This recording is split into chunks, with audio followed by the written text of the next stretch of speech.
Hey, what's up, everyone? Thank you for coming in. Man, the boys got in here early today. Yeah, there was a crew in bright and early. Yeah. Death and Strawberry, Strafe 7, Ordinary Toys, James B, Suki, Nim, Skilled One. Man, thank you for coming in, gentlemen. Party time on Toyz Day. Party time on Toys Day. Oh man, let's get this thing going. I am looking at some weird screen right now. I was just talking to Mr. Porpoise here. Mr. Porpoise, thank you for joining us tonight. Good evening. Thanks for having me. Yes, absolutely. Oh, here we go. Oh, it's on the wrong thing. There we go.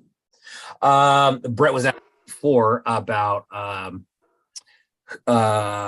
just kind of some of the behind the scenes stuff, and I was telling him I was trying to get set up. I don't know if everybody knows. I think the majority of people know, but Crumbs, being the prince and the genius that he is, he typically takes care of all the YouTube behind the scenes stuff. So when it comes to me taking over for the week, it's a whole production on passwords and yada yada yada. He's the glue that holds it all together. He really is, man. He's the brain behind this operation. That's for damn sure. But if all goes well, I think that we may get him back next week or the following week, whenever he's ready, and we'll go from there. So, anyways, dude, thank you for being a guest host today. Yeah, it's nice. Glad to be back, and especially to kind of help out when Crumbs is taking a well-deserved break, just to not leave you flying solo, because who do you talk to other than yourself? You know what? I was telling a coworker this, that doing the show solo is not fun. It's not fun, dude. You know why? It's you're basically talking to yourself, like you said. You're like looking into a camera and you're literally talking to yourself. Yeah, and kind of get in this matrix where you're like, no one's responding to me. This is weird, man. And then so you're kind of looking at because it's like you're looking at the chat, and since there's the delay between what Zoom's doing and what the chat's doing, like you're responding to people, but it's off, so it all seems weird. And so without at least another person at the same kind of transmission rate, I guess, there's nothing, there wouldn't be much to feed off of. And so exactly. To have a little banner back and forth. Exactly, man. It makes it much easier and much less awkward. Yeah. Monster Vat, what's up? Uncle Spank in the house. Recycle Galaxy, Folklorian. Oh, Folklore. Nim. Johnny Marbs. Shed. Johnny Marbs. Oh, I screwed up, man. Marbles. Anyway. Johnny Marbs, I screwed up, man. I was sending him something, and oh, look at you. What? Hey. What? Yeah, this is from Johnny. Johnny Marbs. Johnny Marbs, man. I was screwed like, up. I gotta get dressed up for guest host time. That's awesome, dude. We are so close, by the way, on getting our logo finished, and we are very excited to get t-shirts out to everybody. Everybody, I will promise you this. Everybody who's a regular here will absolutely get hooked up with some swag as soon as we get it for free. And we're super close. We're getting there. And so we got stickers and shirts and trying to do a few different things. So that'll be fun. Johnny Marbs, I was saying, dude, I screwed up, man. I sent him something and thought I was being a nice guy, and I sent it to the wrong person. I sent it to Salsa, and I realized it in Pocket Salsa. I'm like, man, there's going to be something in there that's not for you. So that's coming back and going back out to Johnny Marbs. So apologies there. Things will get to where they need to be. Eventually, man. Eventually. One Trick Pony, Max, how are you, my friend? Street Fight SPDX in the house. Man, so we got to. Hey, Fletch, what's up? Fletcher. Oh, Fletcher. Fletcher's making a couple specials over at his place, man. That guy's got the 3D printers going like crazy, dude. He's got a whole freaking. Yeah, I want to get into that whole side of things. I've got a bunch of stuff that I want to do that kind of necessitates some 3D printing. Yeah. And scanning and printing. Whole new world of possibilities when you use those, what you can do with that stuff. It really is, man. It really gets into like that unlimited area where it's like, if you think it and you can print it somehow, then, you know, obviously you can do whatever you want with that. You can use that, or you can try to cast that, or, you know, make a mold out of it. It really opens things up. That's wild, man. You know, the crazy thing is about those that I've heard from a lot of people is, the hardest part about those things is like the setup and changing some of the parts. Yeah, it's like the little bit I know about is like leveling the bit. Like if the bed's off, it's like I have a friend of mine who uses 3D printing for making fly fishing lures. And nice. He's always talking about like the bed. It's like every time he goes to use it, he's got to like fuss and get the bed re-leveled and everything. Could just be that particular machine. I don't know, but yeah, or if that's just part of the whole process. Yeah, it's gosh, dude, I know somebody in the community, and they got gifted a 3D printer out of frustration. You know, a person that they got did somebody just give it up? Yeah, and they were like, you can have this thing if you can get it to work. And sure enough, they did get it to work. But it's even at that, it's tricky. I mean, there's definitely some skill involved. I agree, Zimico, 3D printing is a slippery slope. That's true. Strafe and I were talking about that earlier in the week. Something else that I saw in here on real quick.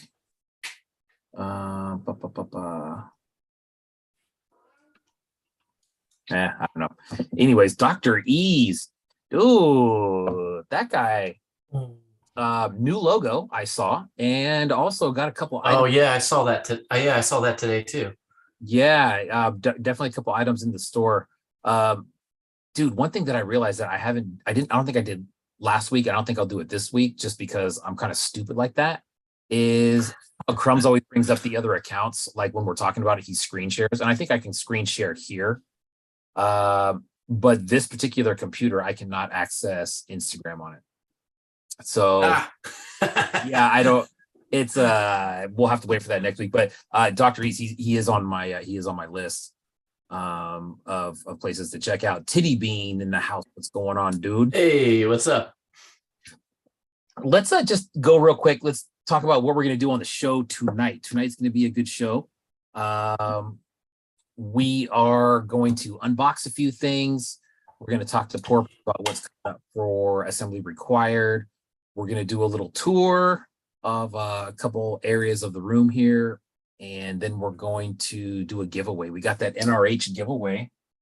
I'll have to grab it in the other room, but it's that's a sweet one, man. So we'll get to that towards the end of the show.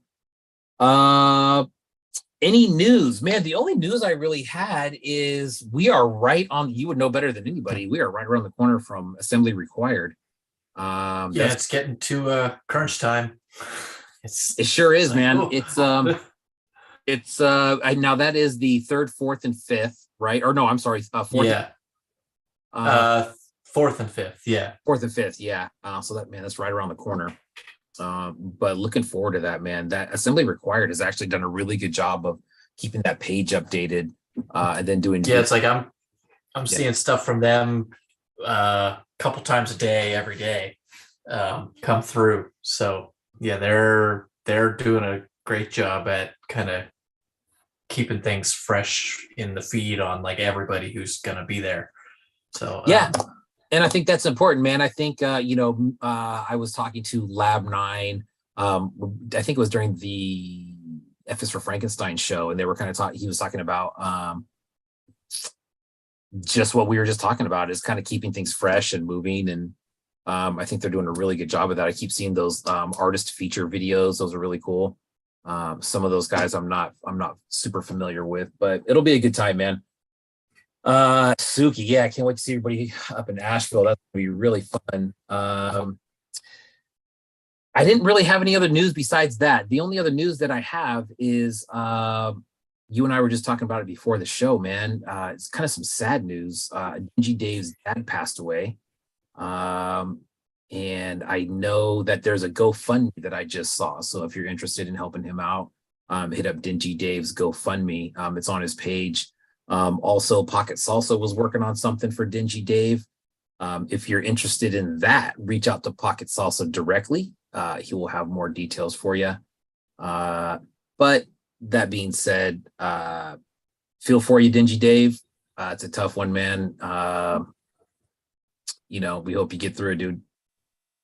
Yeah, like even for those of us who may not actually know him or have a relationship with him, it's like we're all in that same boat together, and so yeah, we can empathize and try to do what we can to make things as good as they can be given the situation. For sure.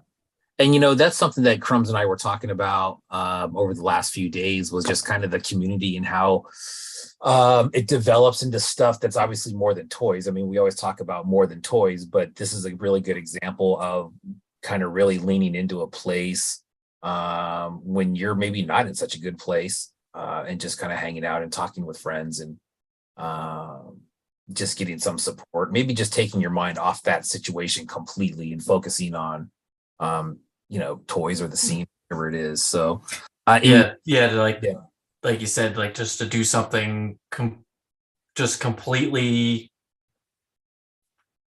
for no other reason than to just clear your mind and have a distraction.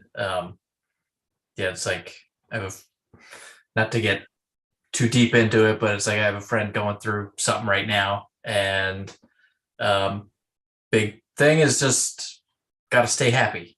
And it's just as simple as like, all right, we're just going to watch stupid comedies, or just like do everything that within your means to just bring like the happier side of the emotions in, and just kind of make a better space for your day to day.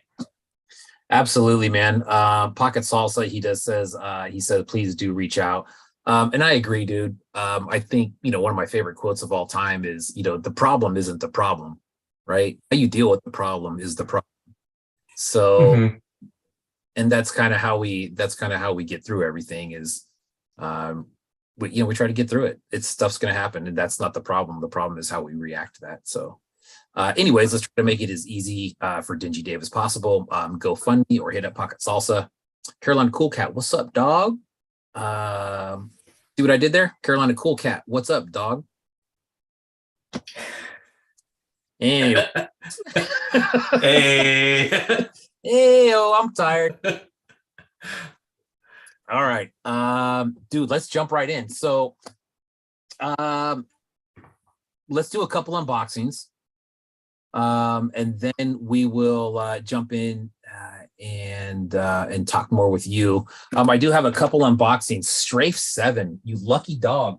I'm gonna start off with tonight just because this was sitting for me in my mailbox just not more than 2 hours ago. So here we go. Oh yeah, man. Oh yeah. So this is the new Hakusai diver, the ones that he was showing. Whew. Crumbs can smell this one from Canada. It smells so good. Yeah. That blue on there, man, is just so fresh. Yeah, that's just wonderfully nice. It is, man. And we'll get into, I wanted to ask you, about Adventure People later when we get into it. But Strafe is another fan of Adventure People, and man, the paint on this is crisp, dude. Very Adventure people are the best people. Adventure People are the best people. So I'm gonna take the helmet off, and then man, look at that contrast of the blue of the red on there. That's great. That's just real nice. Yeah, and I think when I first saw that, you know, I mean, look at that red blue contrast right there. That's what really did it for me. But dude, this pour is magnificent. It's like this gold and blue mix. I got to get back to using my light box, man. I needed some extra room on the desk here, so I moved it. But straight, very nice, dude. Yeah. Does that have any UV action? Strikes me as something that might. I'm sorry, say that again. I was reading Skilled what he said. I can see the dizziness in your eyes with that. It's strong. Oh, I was just talking about you. Is that does that puppy UV glow or actual glow? Yes, I think there's UV on it for sure. Yes, there is. It's obviously very hard to see in this light, but yeah, there is some major UV going on this head. I'll snap some pictures of this and post it in the next couple days, but yeah, very cool, man. Gosh, that's in Strawberries, the first 375 Mafia Adventure People. Very good. That's right. Now, we'll get into this later. I was going to ask you about Adventure People. We'll talk about that later. Strafe, solid piece right there. If you guys got one of these, congrats, man. They are great piece. That'll make a very man, really crisp paint too. I mean, some the straps on here on the belt are hand painted, and those are nice, super nice. Yes. Strafe 7, hit up Strafe 7. Strafe, let us know if you have any of these left, my man, or are they all gone? If they're not all gone, I highly recommend you get one. There's that card. Sick. That's that famous Hakusai painting that everybody sees all the time. Actually, Strafe posted a picture the other day with this diver, not this diver, but a Hakusai diver in front of that picture, which was very cool. So yeah, Strafe, let us know if you got any of those left. If you do, hit him up. Here's one that I unboxed already because it was the box was large. There was another piece in there, but I'm just going to show this one today. This is the this Pendragon. I don't, look at that. Dude. God, I had to have that one. I don't know if you've noticed, dude, like his drops are very unannounced, and the amount of stuff that's there, you don't really know. It's just like this stuff just keeps coming out. And usually he does a very, very good job of saying, hey, I got 7 of these. Then he'll keep track and say, hey, I have 2 left, or you can always go back. So if you think you missed something from Pendragon, go back in his page. And if you see a drop on there that doesn't say sold out, chances are he probably still has it. So hit him up and just kind of see what he has. But Pendragon, always on point. Yeah, that's pretty nice. That's way nice. I do see Strafe is, just to go back a second, Strafe is saying that there is one Hokusai left. Nice. If anybody is looking for one. So nice. Maybe by the end of the night, there will be 0 left. Yeah, right. There was a Strafe also posted a picture today. There's a figure that he's revisiting for a little bit, but if everybody remembers on the show last week, Strafe said if you're interested in something, hit him up, and there's a possibility that you could get something. But this piece right here, this Pendragon, man, this is so nice, dude. The color on it is just way sick.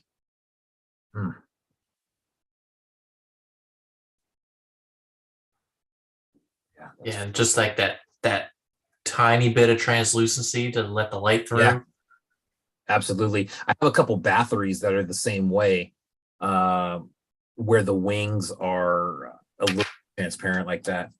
Then he's always kicking down the stickers. Bam, Pendragon. There.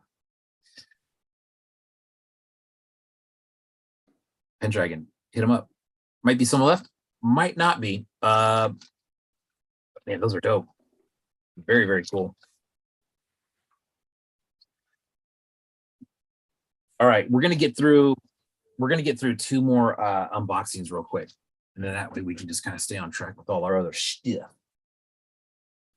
How about this one, dude? What do you know about Naomi Knaff? Do you know about Naomi Knaff? Not much. I just came across their page a couple days ago. I think through, I don't know if it was a post of yours or someone else, one of the other regular members of the Toyz Day crew. Yeah, I went and there's some pretty rad stuff over there. I was impressed. I was actually real impressed, and it's like, it's always interesting when you stumble across something that seems weird that you haven't found yet. That it's like, it kind of hits the marks of the things you like and the styles you like, and then it's like, how did I not see this? Dude, great lead into this piece. That's exactly what happened. No, Crumbs had told me about this account a while back, and I'd been following. And then this thing came out, and I think I saw it in a story or maybe a post, and I was like, holy smokes, man. This thing is sick. So let's just take a look at it.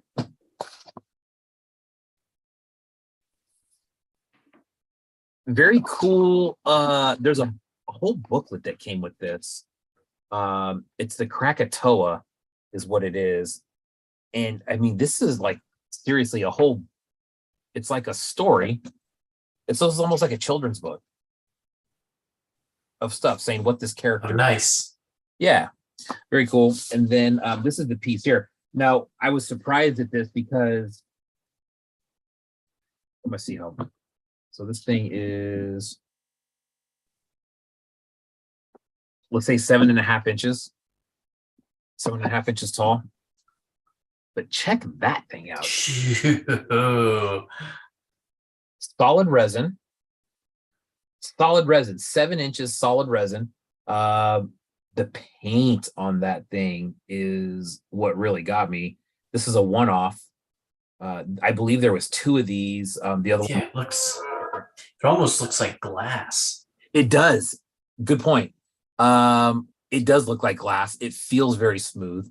It's got some sort of clear coat on it, I believe, but that's the backside there.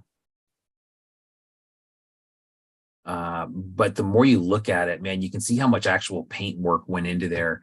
There's a whole lot of texture on this. You got like this kind of almost alligator skin type stuff right here on the back. And then again here on the front. The shoulders, the Krakatoa clouds up there.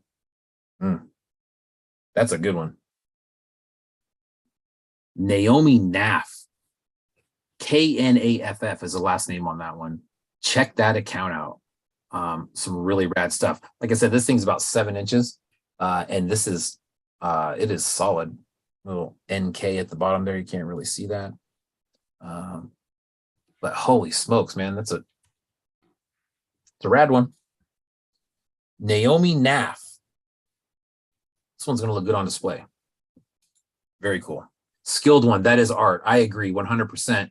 And you know, the more that I look at this, you can see in the pores. I don't know if the light will catch it up on here. Probably not, but there's some serious glitter going on in some of this. Man, that paint work is just so sick. It looks like there's some airbrushing and then definitely some hand paint stuff going on there too. Naomi Knaff. Yeah, I'm scrolling through their stuff right now, and there's like some nice ceramic work in addition to the resin, some sofubi, a little bit of everything, and it's all pretty intense and wild. Yeah.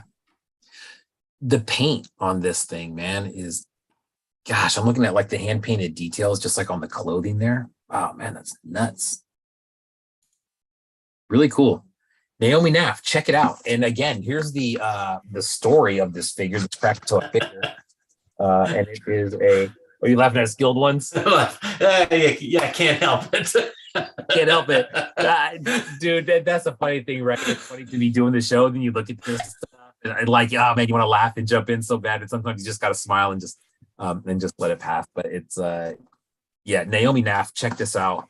This one, I'm not even gonna put it back in the box because I don't think it deserves that, but holy smokes, good one. Naomi Knaff, thank you. Sick. And the last one for tonight, this one was a combo with Alter Toyz and Skinner. The Art of Skinner. Now, this one is the Fish Priest. I believe this was an edition of maybe 40, something like that. Man, this one is really wild too. Look at that. Whoa, that's nice. Yeah. That's real nice. Yeah. Alter Toyz and Art of Skinner on this one. You know, maybe Fletch can jump in and let us know who did what on this. I think it was a Skinner design and then produced by Alter Toyz. And what's crazy is you look at this and that's not paint. There's no paint on that. That's all resin. You know what? Yeah, man, I don't think there's any paint on that at all. I think that's all different colored resins. That's pretty great. That's real nice. Oh, Fletcher, this was edition of 12. My bad, dude. Where did I get 40 from? Yeah. Okay, definitely not 40. Maybe they were $40. I think that's what it was. It was $40. So edition of 12. But yeah, Fish Priest. Yeah, Jazzy, what's happening? Baba Drop, what's up, dude? Hey, it's Baba Drop. Skinner design and Alter Toyz sculpted and molded. He's insane, no paint. So yeah, there's that one. I mean, you look at the backside too. What's really cool on this one, I don't know if the camera will pick it up, but there's a little engraving that says Skinner and Alter Toyz on there, which I don't think it's going to pick it up, but it's cool. They're really nice. Really nice, man. And you know what? There was, even though this was edition of 12, every one of these was random. You just get what you get. And so there's 11 other ones out there that look completely different, which is very cool. You know, hopefully we'll see those posted somewhere. Maybe somebody will hashtag it. Maybe you can find it under hashtag Fish Priest or something. But I'm just looking at if you go to Alter Toyz, their page, it's like the fourth most recent post. There's a whole bunch of those and they're wildly different, each one. Yeah. And they're wildly different and fantastic. Like, yeah, pretty insane how different they are. Yeah, it is. And you know what's cool, man, is like what really kind of turned me on to this one here is when I look at this piece and then you say Skinner's involved, it's just like, oh yeah, obviously, you know what I mean? Like that's definitely looks like some Skinner art. Alter Toyz, honestly, I don't have anything from Alter Toyz. This is my first piece from them, and what a sick collab. Cool piece, man. So yeah, keep an eye out for these. Take a look at Alter Toyz and take a look at their site and see all the different flavors that they got out of these. Really full boxing too. Alter Toyz Skinner Fish Priest sticker. Wow, they went all out on that. Oh, nice. Yeah. That's cool. Nice. And that's actually, you know, God, that's Skinner artwork on there, man. Skinner is so sick, dude. That guy, like, I don't know how you would even start to draw something like that. I don't know if you've seen some of his larger pictures and some shirts and prints and stuff. Dude, I really don't know. I mean, it's obviously serious art, but just getting started on something like that with so much in there, it's like, you know, detail overload. It's crazy. Yeah, insane pour job. In sculpt signatures. Yep, chef's kiss. Agreed. They're gonna make more in a while. Hey, nice. All right. Nice. Keep an eye out. I'm gonna definitely keep an eye out. Yeah, keep it up. And dude, you know what I'm saying? $40, dude. $40. That's solid. That's a great price point. Yeah. So that's all the unboxings. Thank you, Strafe7. That was sick as usual. Naomi Knaff, thank you. Pendragon, thank you. Ultra Toys and Skinner, that was sick. Thank you as well. Thank you. Man, all right. Let's focus on the general. What's on with the general? All right, so we got Assembly Required coming up in a few weeks. Some of the stuff you're releasing at that show, I went absolutely wild for when you posted those. Let's talk about that, dude. Yeah, there's let me grab them over here. These are the new ones. This is the there's the camera. This is the TR harness, the Triceratops.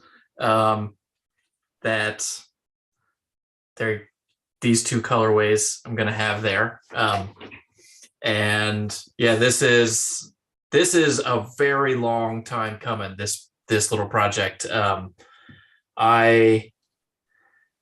When I first started making these dino figures, I knew at some point I needed to make a Triceratops something or other with it, because if you're not willing to admit this, you're wrong. That Triceratops is the best dinosaur, and so that's just all there is to it. And but it needed I needed to find a good body for it, and then a good head sculpt to go with it. And both of those kind of went through a whole bunch of iterations before it got to this.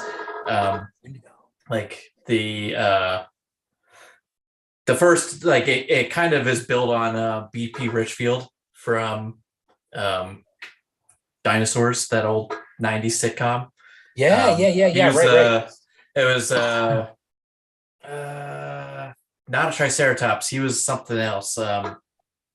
Forget which species he was, but yeah, something along those lines. And so he was just like the big fat boss, and Jazz Whiz. Nice, good job at derailing me, buddy. Oh man, that's very funny. But this all started with ideas of downscaling larger source pieces, because I was gonna do, like, this is the Mego Boss Hog, which is 3.75, but has like slightly different proportions than the Adventure People. And originally I was going to take the Superpowers Penguin and try to scale that down, because they're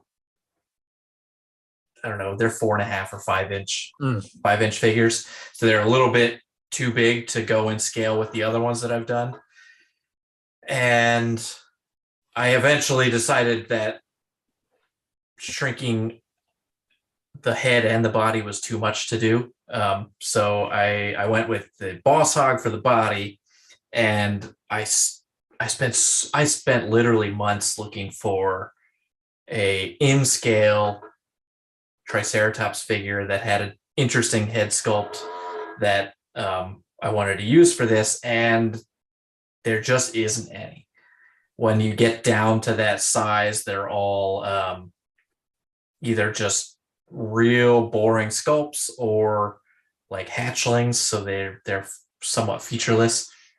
And so I eventually found, and the other thing I would have liked to do was to find a Triceratops head with jaw articulation, but but I did find this, which is, I keep holding it in the wrong spot.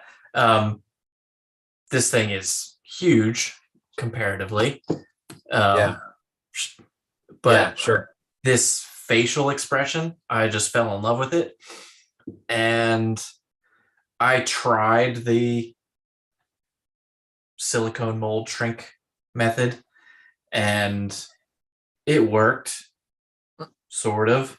But I realized, like, to go from this to a 3.75 head would have taken so many steps that I would have probably spent hundreds and hundreds of dollars in silicone. And I was like, this is just stupid. What am I doing? And I reached out to Toy Buzz Biz. He had been posting stuff about his homemade scanning rig, 3D scanning rig that he'd made, and some figures that he was prototyping.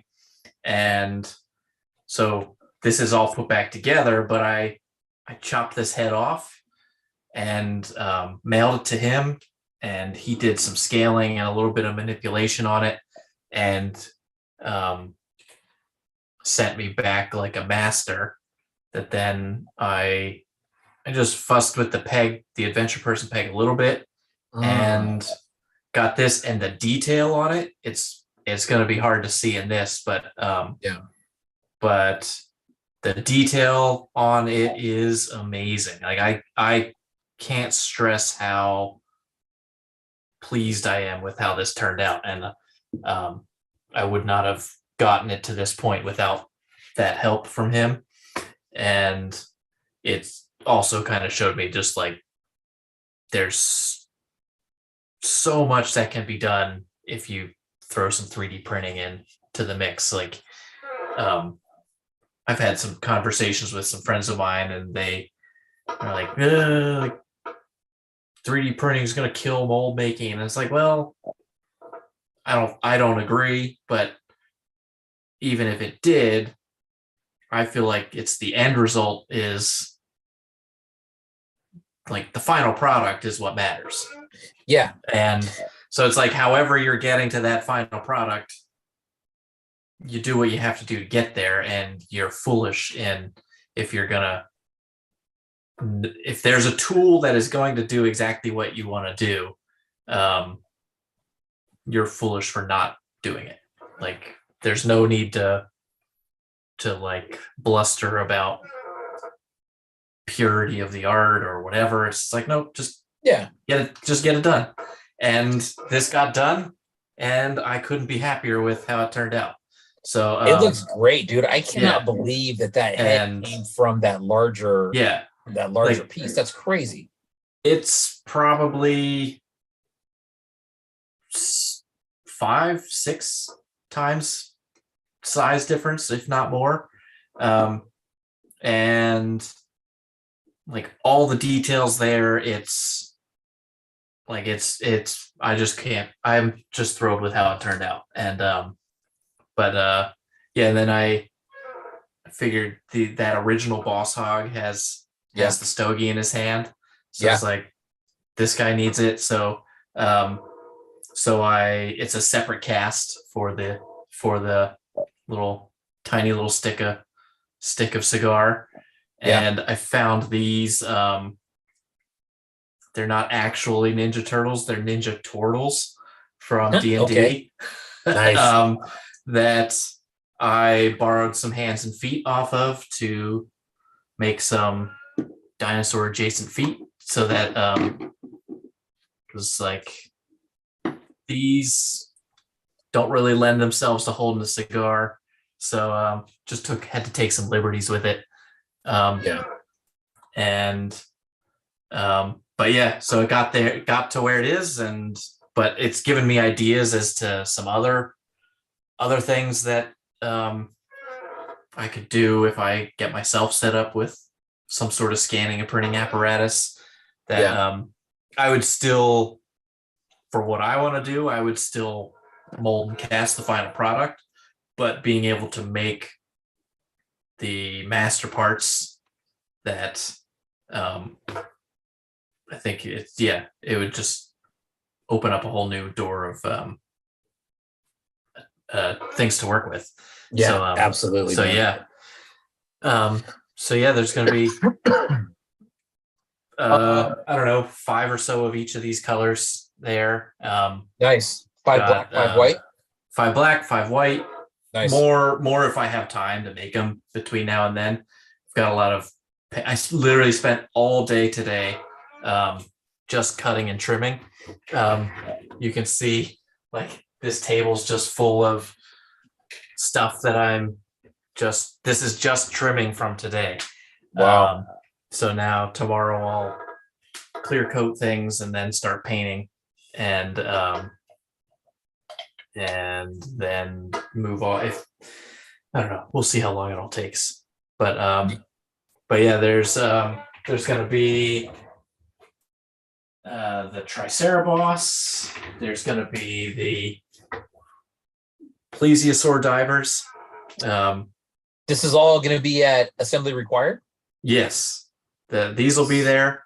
2 colorways for him. Nice. Black and beige, beige and blue. And then what I'm really excited to show off is I am coming full circle on that original Adventure Person Jeff figure. And I've reached Mark 3. Like the first was just copying the original with the 2-part torso and the T-pegs and stuff, and then I turned it into a Glyos figure, and I've gone back to it again to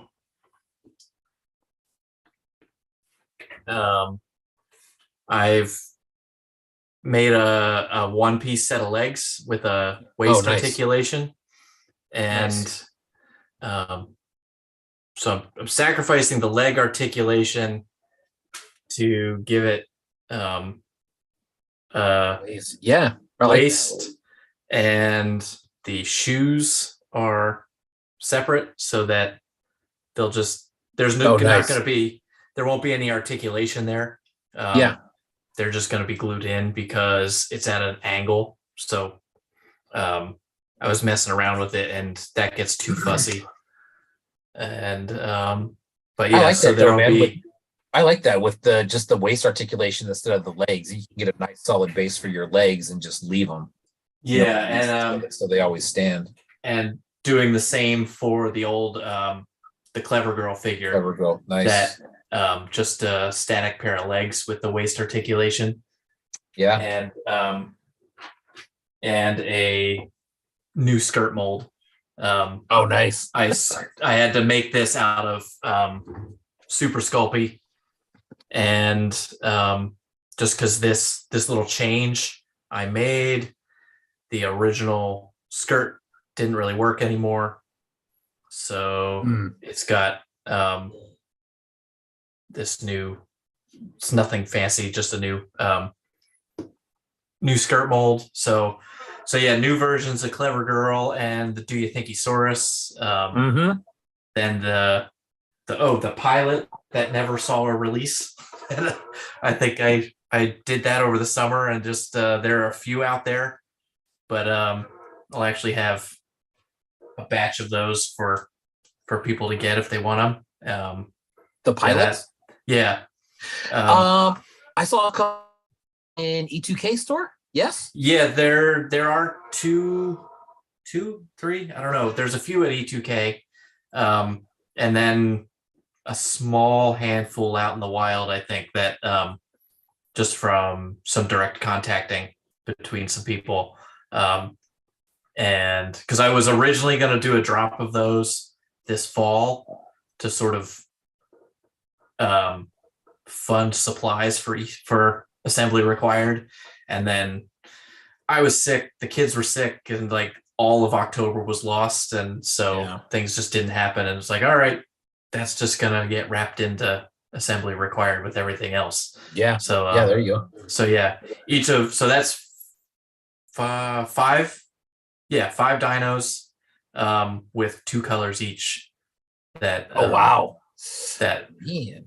Are you sharing a table at Assembly Required, or is it just you? Just me. Nice. I got a table, and it's I'll be there on my own. Man in the booth/table. Yeah. And that's the whole other thing I got to deal with. I got to deal with all the table stuff now. Decorations and signage and all that fun stuff that isn't actually that fun, but you have to do it anyway. Yeah, man. I was gonna say all the stuff that you don't really realize until you're there. You're like, oh, you know what would be really good is this. Yeah. I think when Kerfloss did his presentation on Decon, there was a lot of stuff he brought up about, like, you know, power strip. Yeah. I even not really knowing, like, when I signed up to go, not really knowing exactly what my setup was going to be. I was like, all right, I'm going to make sure that I get a spot with power just in case, so that if I need, and as I'm sort of setting things up, I'm like, all right, it's good that I got the power, because I want to have because I was like, oh, I've got like UV stuff. And instead of sitting there with a flashlight to shine on it, it'd be nice to just have something plugged in, just to have that reactive stuff actually show off what it looks like. Yeah, that's a good point. At Decon, Glowman Dan had you've seen his stuff, man. That stuff is just freaking electric. But he had a black box. It was a photo box, but it was all black. It was just solid black inside, and that's exactly what he had. There was a UV light in there, and you turn that on, and stuff just, I mean, lights up. Super nice. Goblin Mob is in the house. I saw him come in. Yeah. Goblin Mob's got some really cool stuff out right now. There was a video that came out that was highlighting his other show that he does, which is very cool. That was very well done. Also in the house, Wendigo. Wendigo is in the house. Wendigo is going to be on the show next week. I am very much looking forward to that. We'll talk with him, and then also more Assembly Required stuff. So dude, okay. So Adventure People. Yeah. Number one, what is that something that you grew up with? And number two, why did you choose Adventure People, or does that go kind of hand in hand with question number one? They're actually separate. Like, the Adventure People were a little bit before me. Like, I was like born in the early 80s, and so it was like they were. And actually, I honestly wasn't like huge into figures when I was little. Like, I was into Ninja Turtles, Transformers. That was about it. Like, it was kind of those things. There were incidentals here and there, but I discovered Adventure People fairly late in life, and but what drew me to them is that they weren't like, they were just people. They were just like a newscaster, a businessman, a worker. Like, they were just generic jobs. They were just like the outer space stuff, but they weren't like superheroes. They weren't army men. They weren't all these like super high powered crazy people. They were just everyday Joes with normal jobs.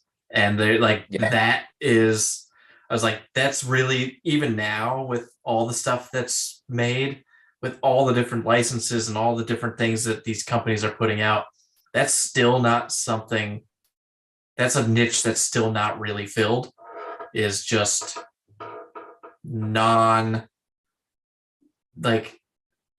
it's very rare that there's stuff that's not related to an IP. And then two, like an IP that isn't like fantasy, sci-fi, military, superhero, like all those things.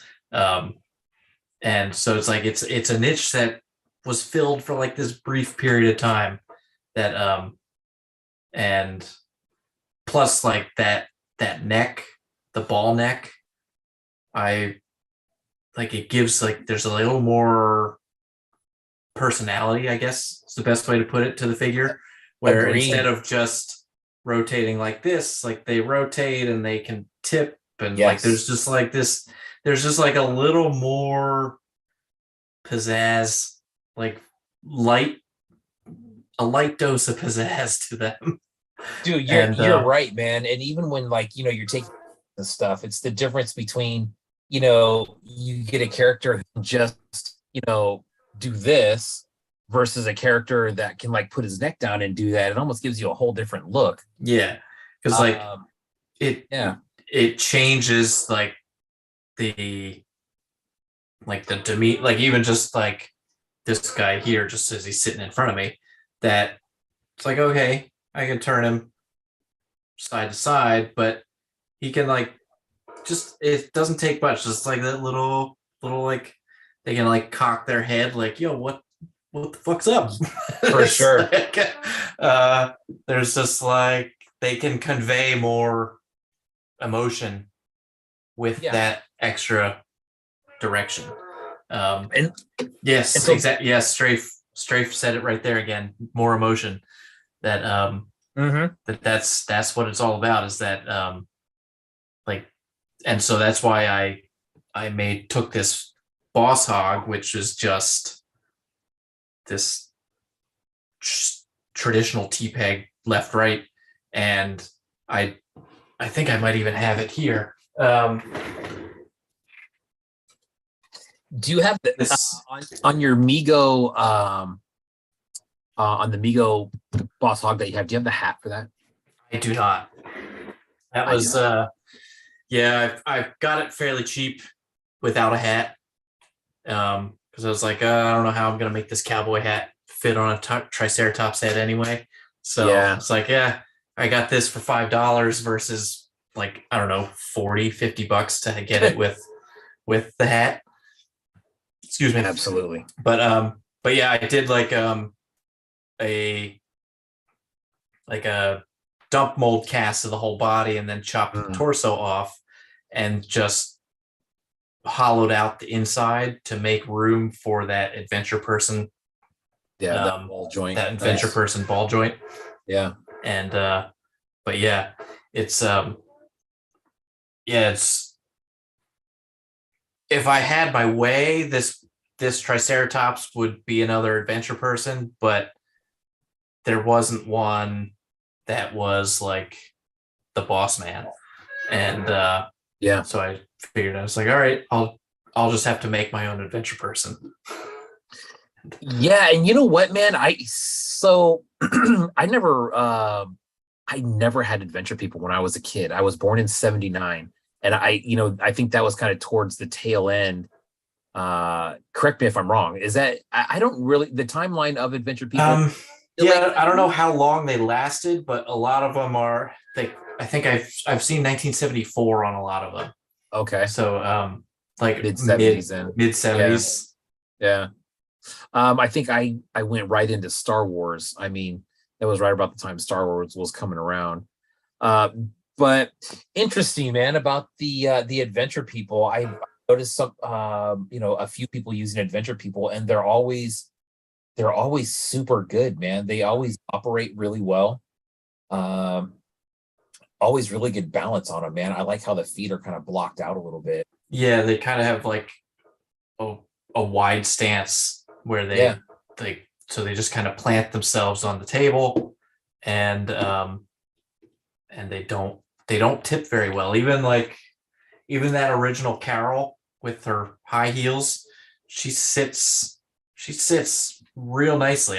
Even the copies that I've made of her, they don't, as much as I've put in, excuse me, it's hard to duplicate how good they stand. Yeah. But yeah, there's just all that entire line. Like if I someday down the road, maybe I'll complete the whole set. There's a lot, but there's not like a ton of them. Yeah. And there's only like one or two that are actually legitimately difficult to get at a reasonable price. It's like the Brainoid and Opticon, I think, are the only like actually high ticket ones. Yeah, that was gonna be my next question, man. Is like I've never really looked for adventure people on the resale market. I don't know what they cost. Are they typically, they're like especially if you go to like a toy fair or something, you could find, like, I got a Clawtron for $5 at a like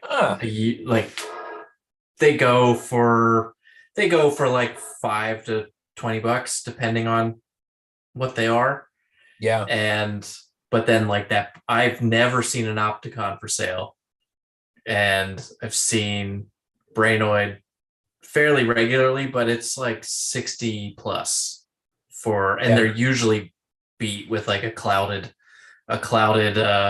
helmet dome and stuff, and then it's like I don't really need to track down a Brainoid because I got a strafe Brainoid, so I'm good. Yeah, no kidding. It's like a good Brainoid, like strafe saying, is like 150, like an actually like I've seen like in package for multiple hundreds of dollars. Yeah. Wow. So they get up there. Yeah. Zimitco, thanks for coming in. We will hopefully see you next week. Peace, dude. Yeah, Colin. I saw Colin come in. Colin, what's up? Hey, Colin. Check out Colin's Toys on Tap. Yeah, that was a good episode.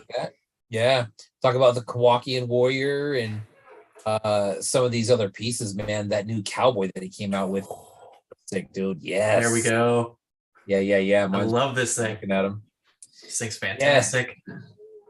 Dope, man. I like that color combo that you got right there too, man. The blue with the yellow. Sick. Yeah. I was that guy when he released them. I camped out. And it was like, he put it out. I was like, I'll take that gold one. Dude, I'm telling you, there's several of his pieces that I remember having to do that for. The Slothra, the Sloth and Mothra combo. That thing was super sick.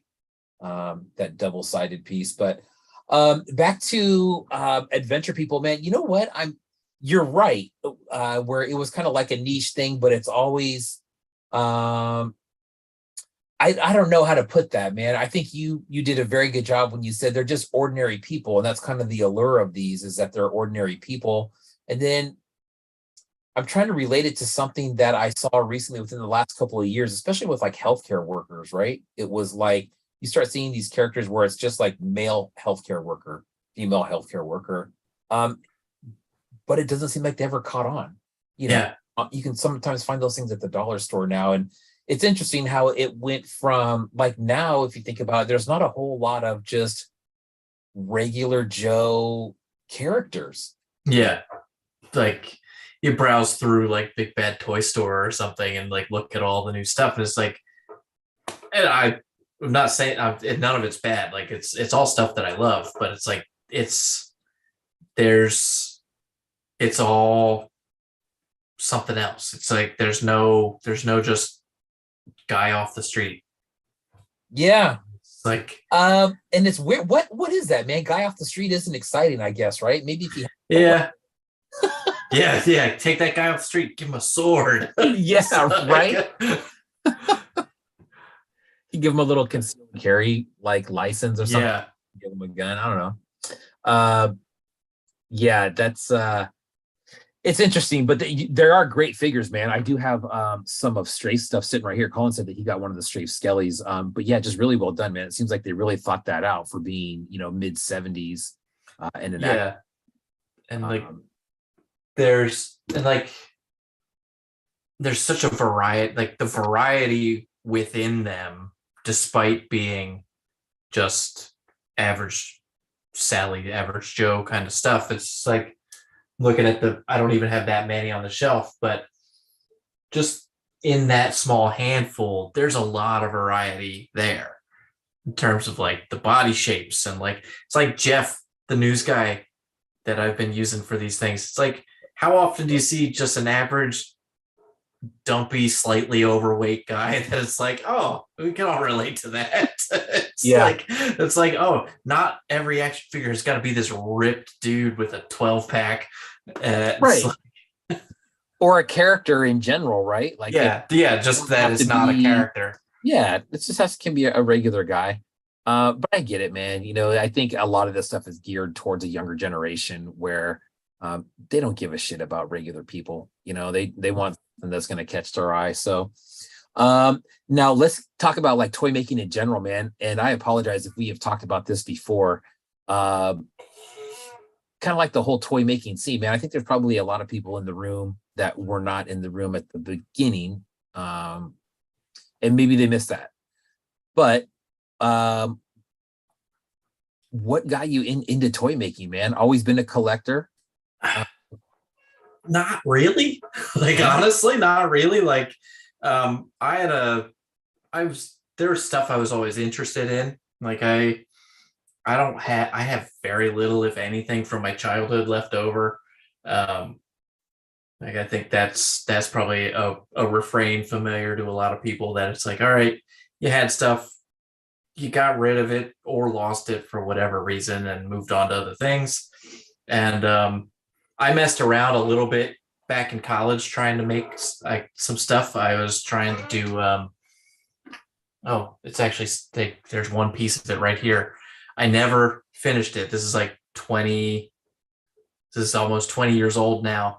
I was trying to make a metal Ninja Turtle. Wow. I completely destroyed I think it was one of the TMNT movie figures. It was like and made like a burnout mold. And so it's gone. And it's like, okay, that was smart. But excuse me. And it just never really materialized. So it's like I dabbled in it a long time ago. And then let's see. So I've been doing this for a little over a year now. A buddy of mine from college who I lived with for a couple of years after college, he has made a few figures just on his own, just for shits and giggles. And like, we've always talked, he's like a super collector of like a lot of DC things and certain like adventure people and dragon riders and the whole, he's got an amazing collection that like reminds me of your collection, that and he's made a few things just for fun, like things we've talked about, like, oh, if only they made toys for blank, that's the kind of shit we'd buy. Like and so like he made some Space 1999 figures and a Leisure Suit Larry figure, and like here's Larry. I love like it's fully 5-point Leisure Suit Larry. He sculpted almost the whole thing by hand, and then made a couple casts of it. And that's good. And then I think I made I forget what it was. I think it was Sarface was the first toy that I made. Like I destroyed a glow in the dark Sarface to make some molds of, and then like I did like Sarface and a Boba Fett, and I just gave them to some friends as like Christmas gifts in 2021, I guess. So like right around the time that right before I got into this scene. And this friend's brother, who was part of our same friend group, was talking to me. He's like, oh, like I really like what you did. And he's like, I don't know if you're aware of there's a whole scene of people making this kind of stuff. And it's like, you should put your stuff out there. Like, I think you've got something to to share with people, and I was like, oh, I don't know. And so I was like, it's like, all right. So I dug up my old Instagram account that I had never like used 5 times over 10 years, and just slowly started putting stuff out there, and it just sort of snowballed into an actual thing. And I've been very grateful and appreciative of all the support people I've had, because yeah, kind of started on a lark, and I wasn't sure where it was going to go, and it's turned out pretty well. Yeah, no kidding. So you've been doing this for a year? Yeah, and like I guess I know Crumbs has mentioned it before, that it's like, oh, like just like kind of talking like I just showed up out of nowhere, and in a sense I did, because it's like I kind of started at the end of lockdowns when people were going back to work, and like I started late, and like I think I talked about a little bit with Yucko on Toyz on Tap, that it's like I feel like I had a little bit of a leg up in the fact that this kind of stuff is what I studied in school. Like, granted, it was a long time ago, but I did like foundry work, metal casting and things in college. Right. And it's a lot of the same, like it's almost interchangeable in like the processes and the ideas of like how to set something up to right have things flow nicely with gravity and stuff. And so yeah, it's all like drawing on things that like I had spent a lot of time learning those things before, and so I had to like work the cobwebs out and like kind of rejuice my imagination and stuff. But so it's like I wasn't quite jumping in blind, and having to learn from scratch. So it's like it's a weird little caveat that it's like oh, like I didn't just, yeah, I hope that makes sense, like in terms of yeah, it wasn't just like I did a lot of work a long time ago that led to being able to get into this a little quicker than maybe it seemed. Yeah, and I've talked to several people like that, where it seems like the toy making itself is kind of a byproduct of some of these other disciplines that they've done in the past, whether it be sculpting or painting or whatever it is. Sometimes it's nothing, and it's just people who like toys and want to sit down and do it. But it seems like a lot of that going on, where people are doing something else in the arts, or creating something, and it kind of leads them into this.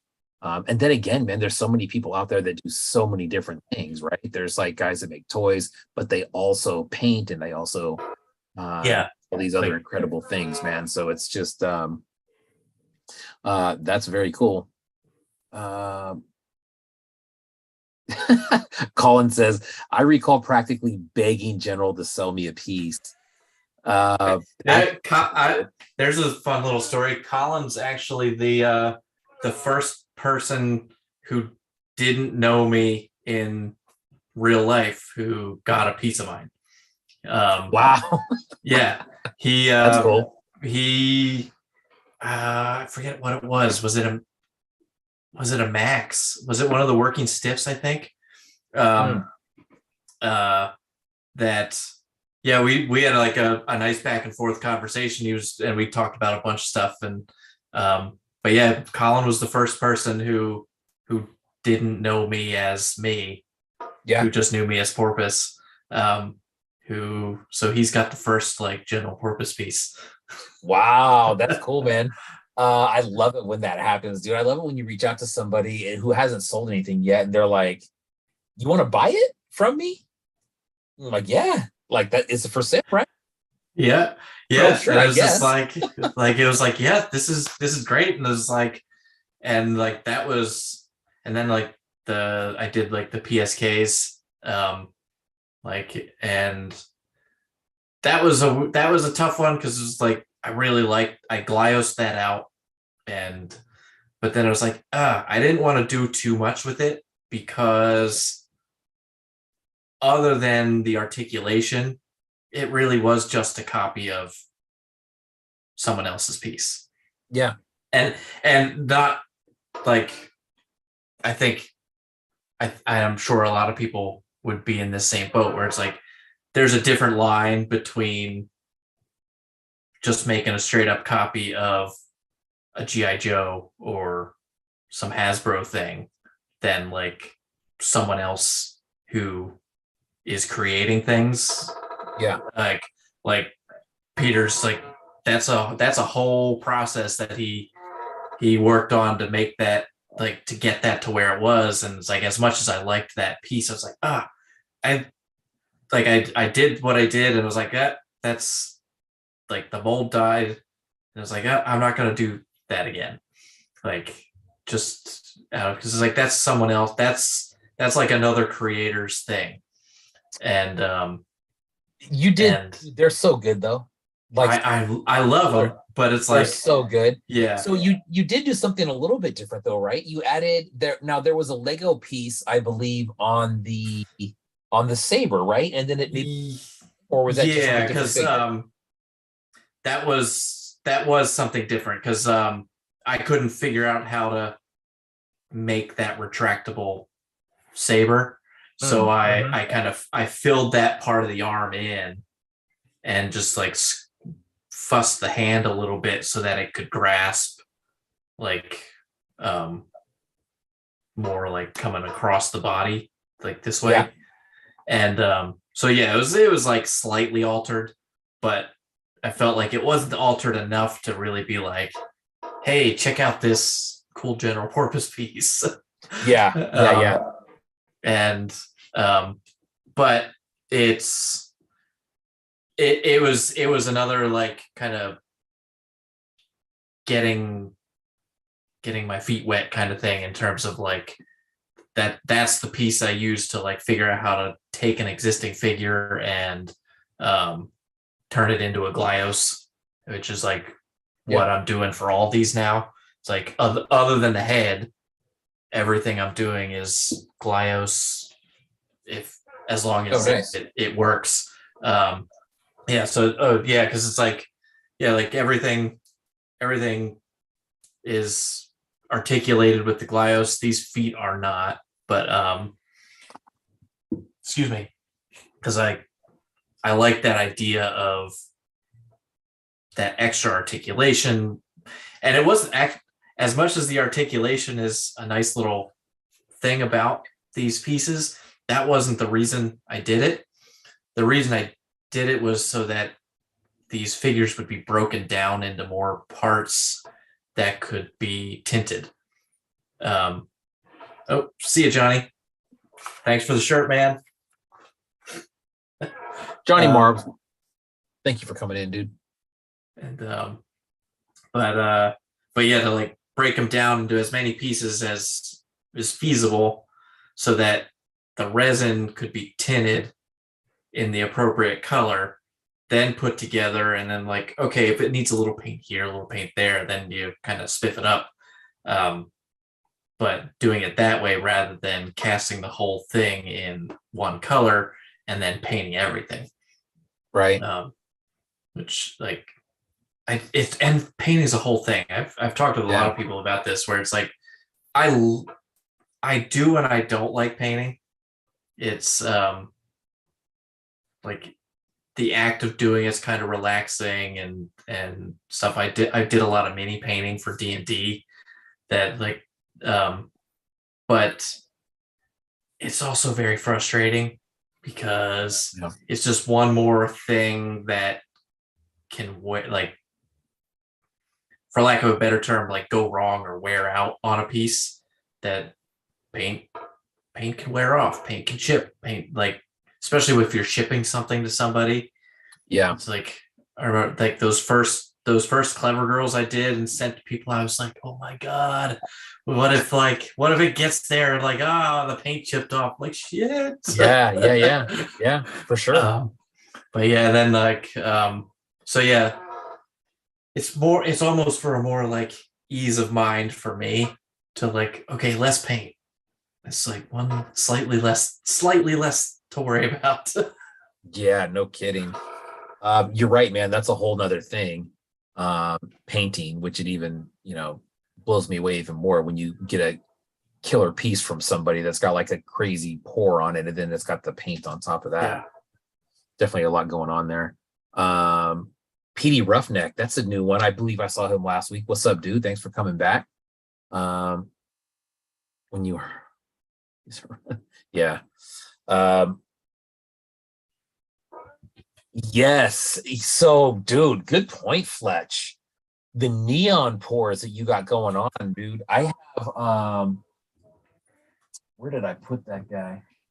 There was a I got it recently. Speaking of Boss Hog, that Boss Hog neon pour, but I have some other figures of yours that are in that neon pour, man. Your neon pours are like nobody else's.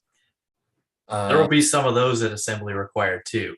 Dude, this trip to Assembly Required is getting more and more expensive every time you open your mouth there, General. Jeez. Yeah, the neon stuff is like it's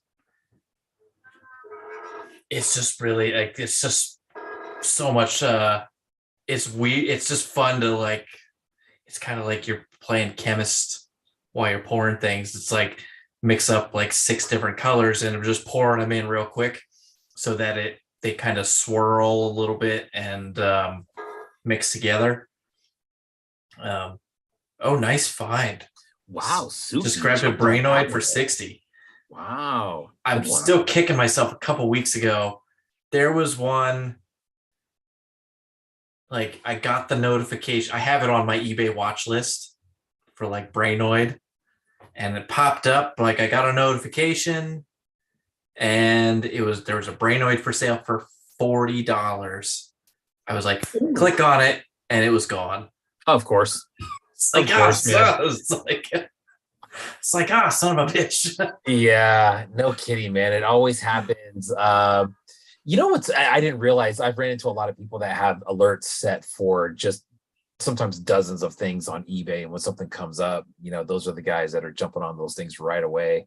But dude, $40, holy smokes. Yeah, it's like the 40s. Yeah. It turns out it wasn't like it was one of those ones that had the clouded plastic, but it was like, oh, $40. Of course I would have gotten it. Yeah, like, for sure.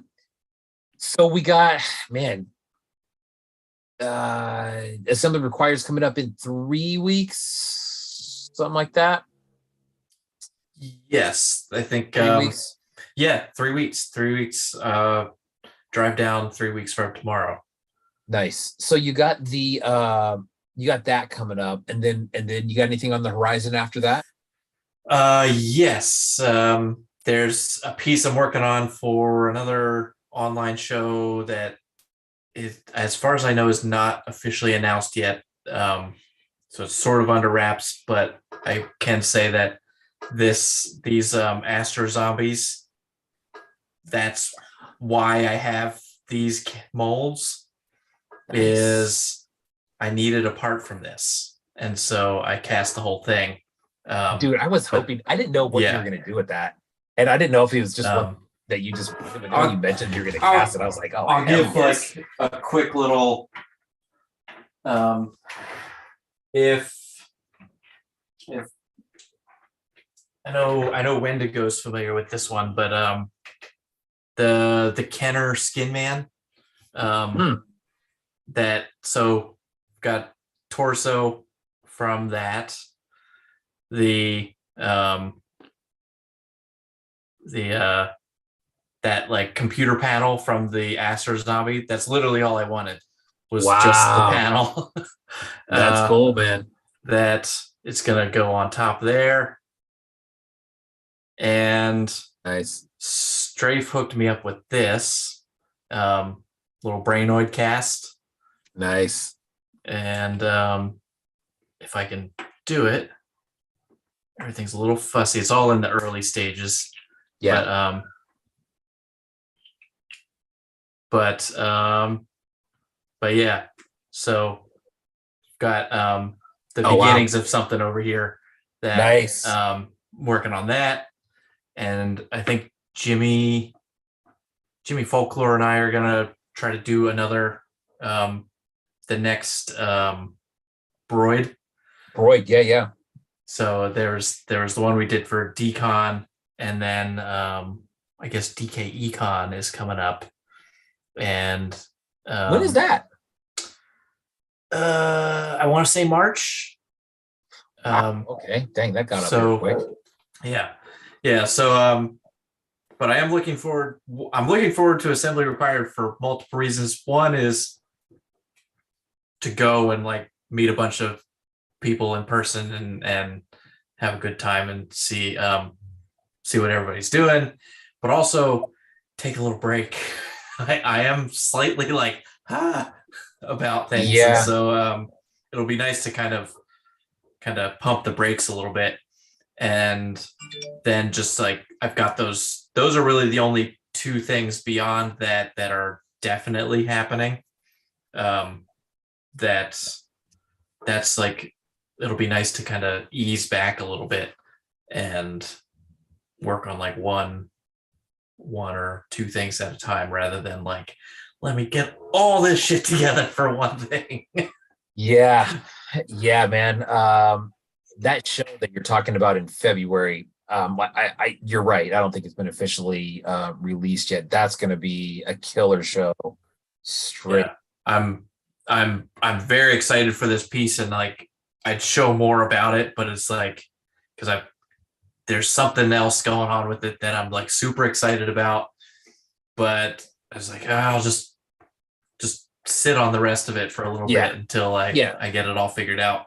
But I think if it all, caveat being, if it all works out, I think it'll be a great piece. But we'll see.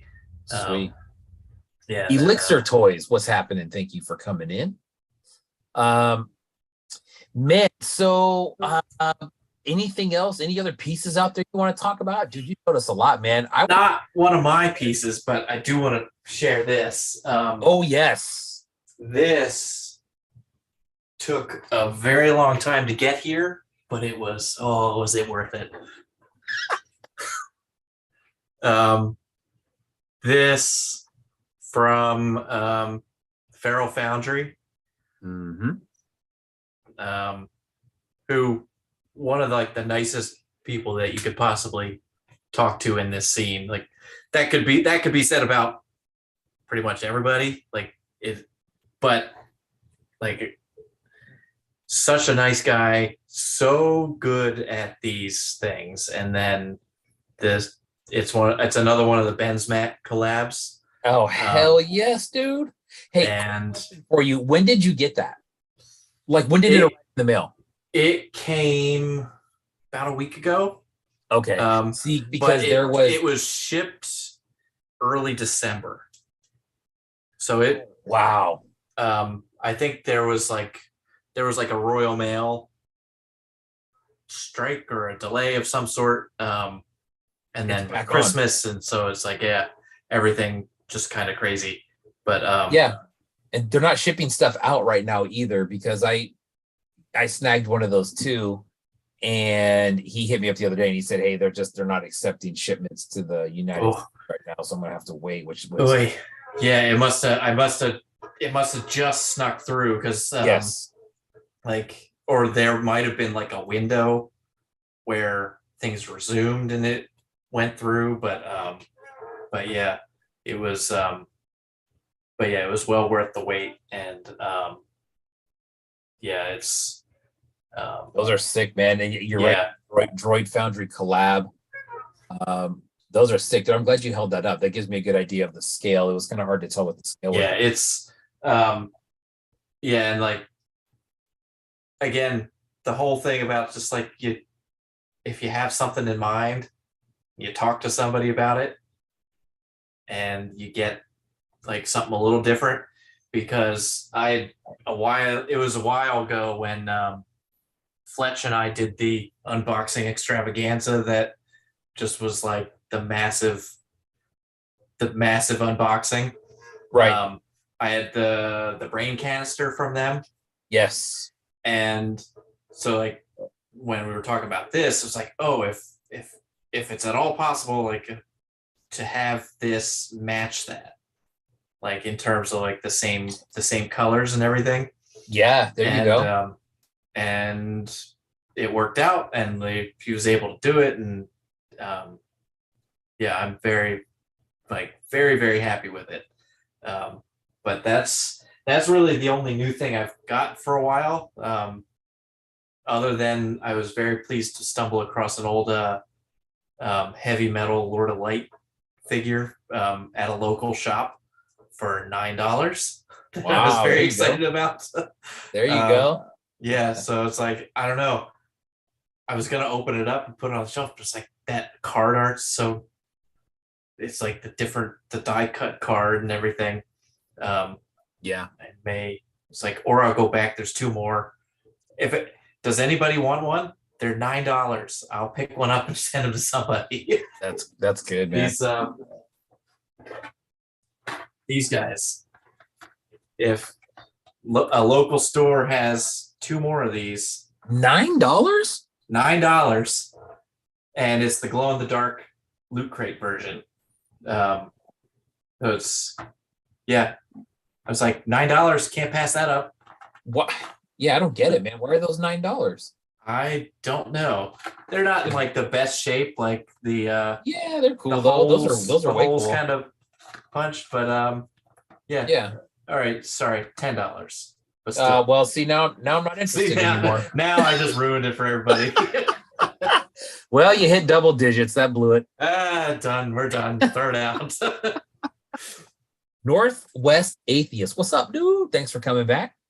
Wow, what a great deal on those, man. Yeah.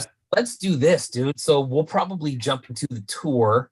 I'm looking forward to that. And you know what, dude? I was going to try to rearrange some of these display cabinets that I have, and that would take way too much time. Wendigo just told me he got one of those for 99 cents. No, what? It's like, now I'm displeased with my find. Yeah, right. You're like, man, I way overpaid for this thing. It's like, I thought I had a deal. Now, all right, yeah, Death and Strawberries is still in, so we're good. Sounds like he got ripped off for $9, huh? Wow. But anyways, yeah. So the display cabinets are.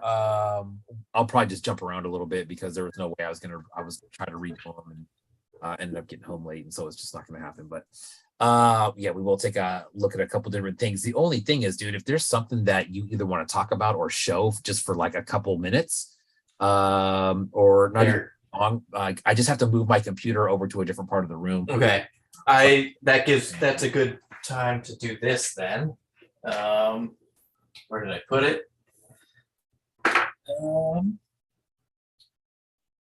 So I was thinking, in the spirit of Toyz Day, I've got I'll do two separate giveaways. Oh, look at this. Just because we just did the Island of Miscast Toys with Barry Obova right before Christmas, and this would be the perfect thing, but it's like it's a year away. I'll share this bounty, this miscast bounty with somebody. You're giving one of those away? Yeah, well, this is a weird little miscast that it's not going to show up very well on here, but there was some contamination in the pressure pot. Yeah. And it's wild looking. It's full of tiny little air bubbles. Some moisture got in and contaminated in the compressor, and so everything in the pot got these weird. It looks like air like a bird bone kind of thing. Oh, wow, that's cool. And so it doesn't show up very well on this white one, but it's funky, but it's still cool. So there's this. Nice. And then just one of these simple Boss Hog. There he is. Collector molds where Nice. I've been using these to like when I'm pouring, I've got extra resin. I have a couple of these full body molds set up that I'll just catch all the extras in. And so there will be a bunch of those at assembly required too, where they're just like little static figures that are still kind of fun. And, yeah, those are great. So yeah, and they're going to be trivia questions. We'll do Boss Hog first. Cool, man. I'm gonna move my computer. You go ahead and do that. Okay. You'll just have to keep an eye on the chat for the answers. Now, everybody, just do one guess. One guess. All right. He's gonna ask a question. You're gonna guess. We're gonna get a winner. We'll do that twice. I'm gonna move my computer and then come back and we'll jump into the tour. Cool. All right. All right. So for this weird little Boss Hog, we're gonna go with the trivia question of how many G1 Transformers do I own?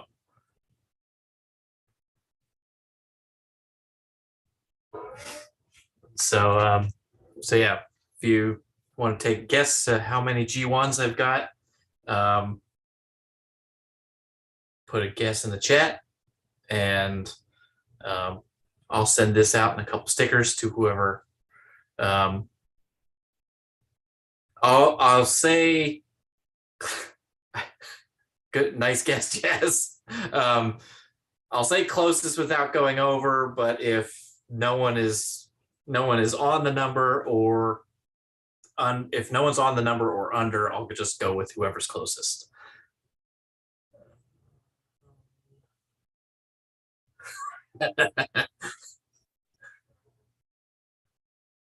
Oh, what's up, Yadair? I didn't see you in here.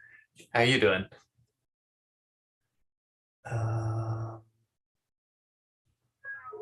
Let's see. I'll give it until the clock ticks over to the next minute, because then we can do this one.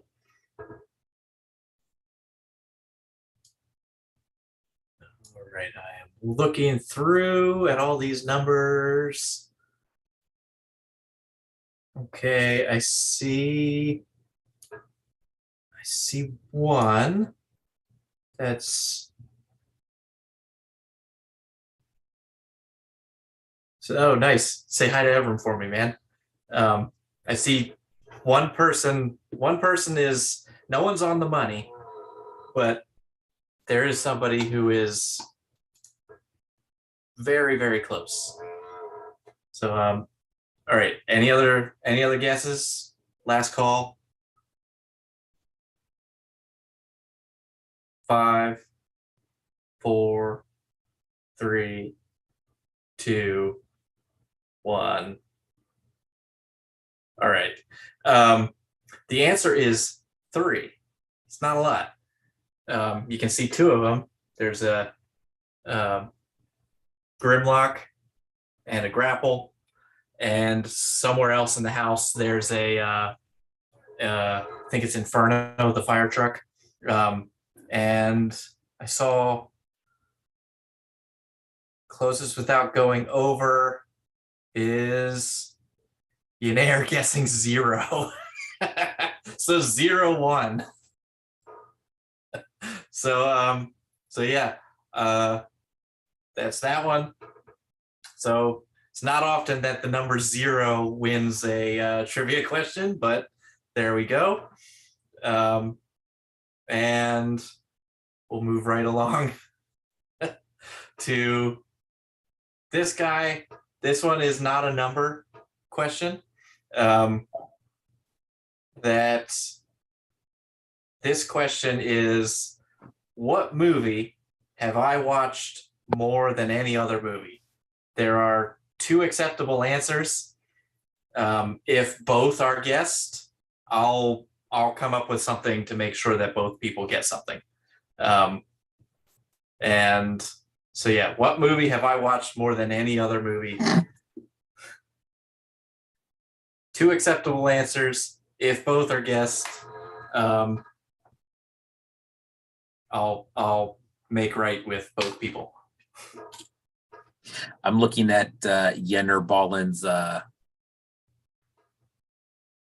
message there. I would like to thank my mom and dad and my teachers. That's acceptance speech. Awesome. Congrats though, man. What a win. Solid.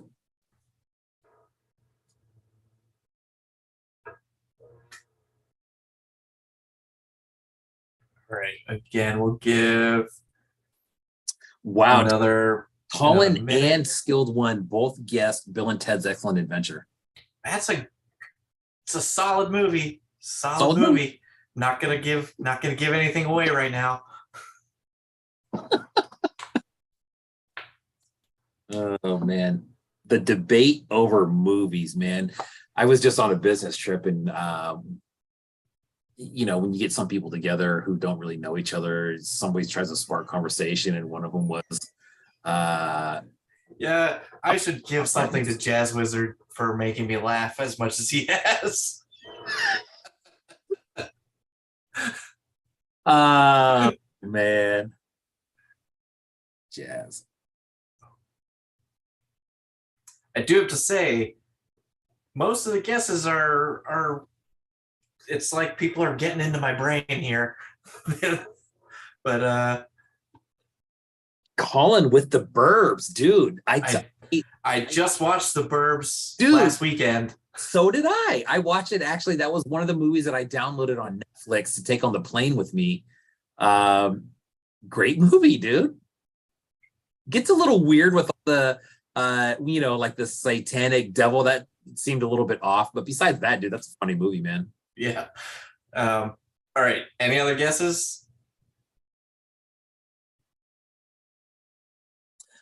5, 4, 3, 2, 1, 0. So both movies were guessed. I saw that, dude. One was guessed more than once. So I didn't really think this through. So I'll make it work.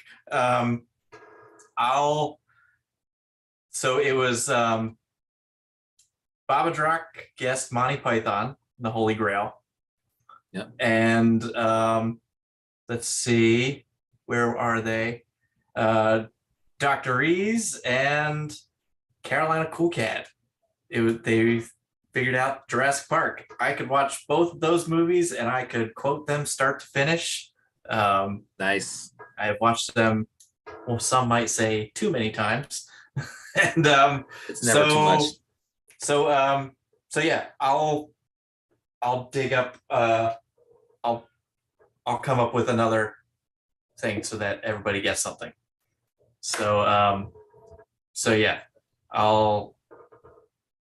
it might be a grab bag, but I'll make it work. And so Yenair, Drak, Dr. Ease, and Cool Cat. I'll make sure you all get something.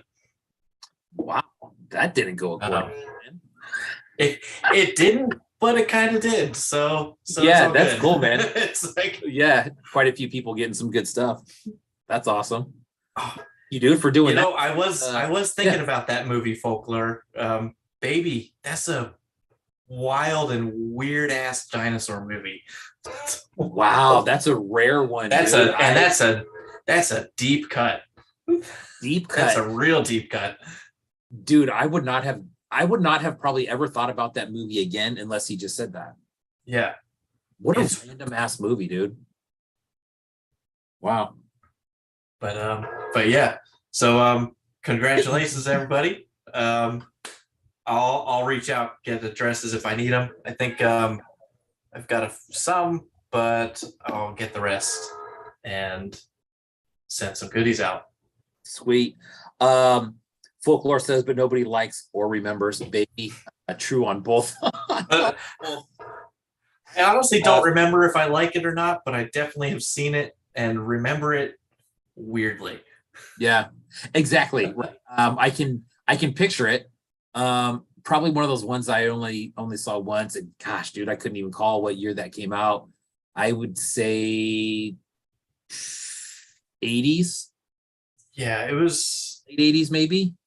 Yeah, I want to say 87, 88, 89 sounds familiar, maybe something like that. Yeah. Wow. I remember renting it from the grocery store down the road. Mind. Yeah. Skilled one with the enemy mind guess, dude. What a that one. Lou Gossett here. That movie scared the shit out of me when I was dude. I remember my stepdad taking me to the theater and seeing it, and I'm just like, what the hell is this? He was thinking it was going to be like a Star Wars type thing, which I guess it kind of is, but yeah, something weird about that movie, but that was a good one. I think he was Jazz Wiz. We'll have to look that up, but I think Louis Gossett Jr. was in Enemy Mine. Anyways, man, so let's thank you for doing that, Brett. That was I was not expecting that at all. But that's very awesome, man. We do have that NRH art giveaway piece that I just went and got. This is something that we're also going to be giving away tonight. That's something that we looked at earlier on in the week. I did a post about it of my own, and then NRH art right there. If you don't know about NRH art, please check that account out from San Diego, and badass pieces all the time. Chunky, solid resin. I got a couple pieces from them, but it's always super clean work. Really low runs. So this was cool. This was unexpected. I had ordered one. And the box came, and he's like, hey, just to let you know, I threw another one in there for the show. Speaking of giveaways, we do have a Baba Drop giveaway.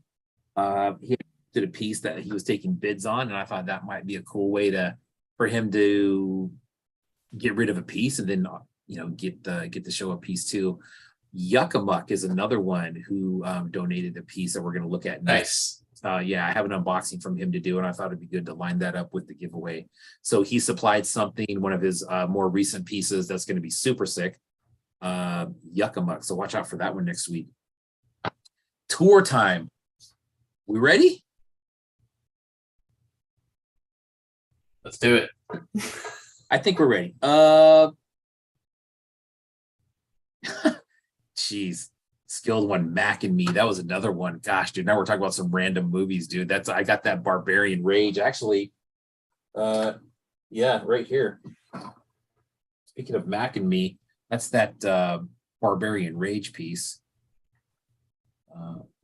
But another, like Mac and Me, that's like right up there with like Flight of the Navigator or something like that, right? Yeah, like, it's just that weird shit from the 80s. Yeah, definitely. It's when the entire movie industry ran on pure, unadulterated, massive amounts of cocaine.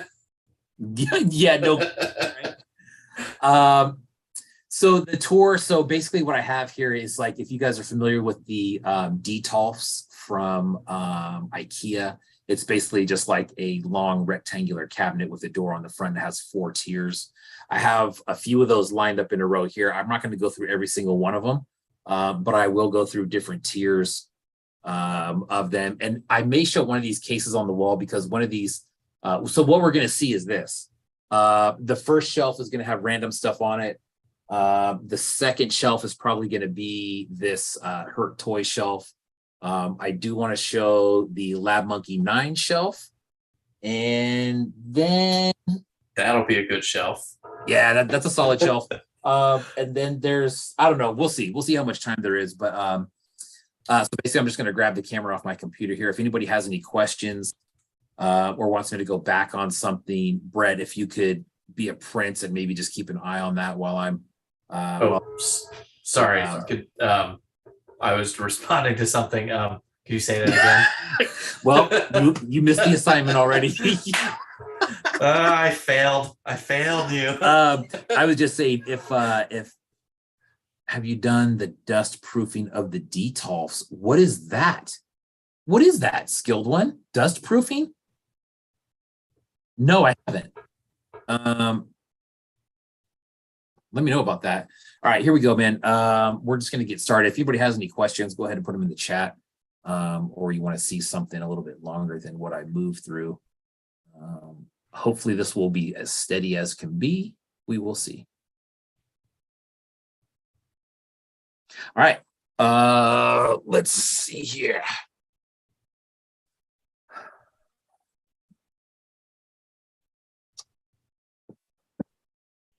All right. So hopefully you guys can still hear me. Turn the light on here. Yeah, sounds good on this end anyway. Okay, good. So this shelf right here, there's just kind of I was trying to do something with just neon pieces. And I ended up just kind of doing a little mix mash of different pieces here. We got our UV skull crusher back there. There's some Dingy Dave pieces here, the astronauts, or the dead cosmonauts, I should say. The clarity of those double casts is wild. Oh, dude, they really are, man. His work is so clean. And the UV on these guys is super nice as well. Trash Joy Studios, Marge back there. Terrible Toy Works. There's that Donner Don't Care piece that's painted up. This guy right here, you can see that. That is a really old titty bean piece is what that is. That might be one of my first titty bean pieces. And it's just a trooper that has magnetic articulation. Really cool. There's Hurt Toys, Beastman back there. This is that giant one from Epoch that does have a light that comes on in the chest there. Cool. That's wild. Yeah, that one is really, that was from Decon 21. That's where that one came from. That was really sick though. Here's some more Epoch stuff over here. We got Toxic Fumes with the Wolfman. Got some 8-bit Mike in there. TL Flanagan with the Summer Camp Jason. That's a good one. DeBose right here with the double cast Candy Trooper is a good one.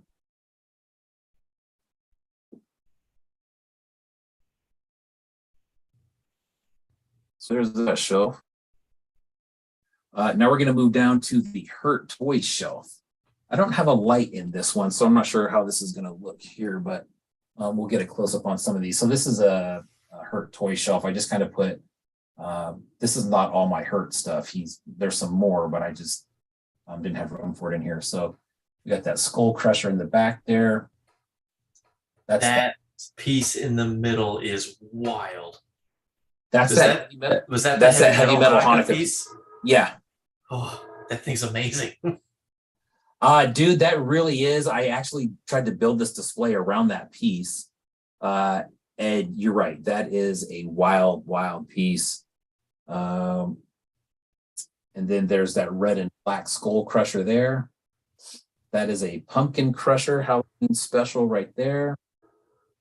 We got this flocked Beastman, which is flocked brown and blue, which I really, really like. The face on that one is really sick.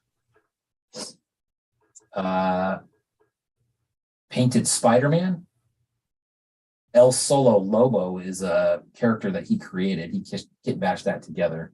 That Evil Lynn right there is probably one of my favorites. His paint work on that is just insanity. Is that double Beastman flocked? Absolutely. Oh, so good. Absolutely, man. Yeah, that double Beastman is flocked. Yeah. Oh, his sword, his axe just fell out of his hand. But yeah, it's flocked, and the paint on that one also is really, really good.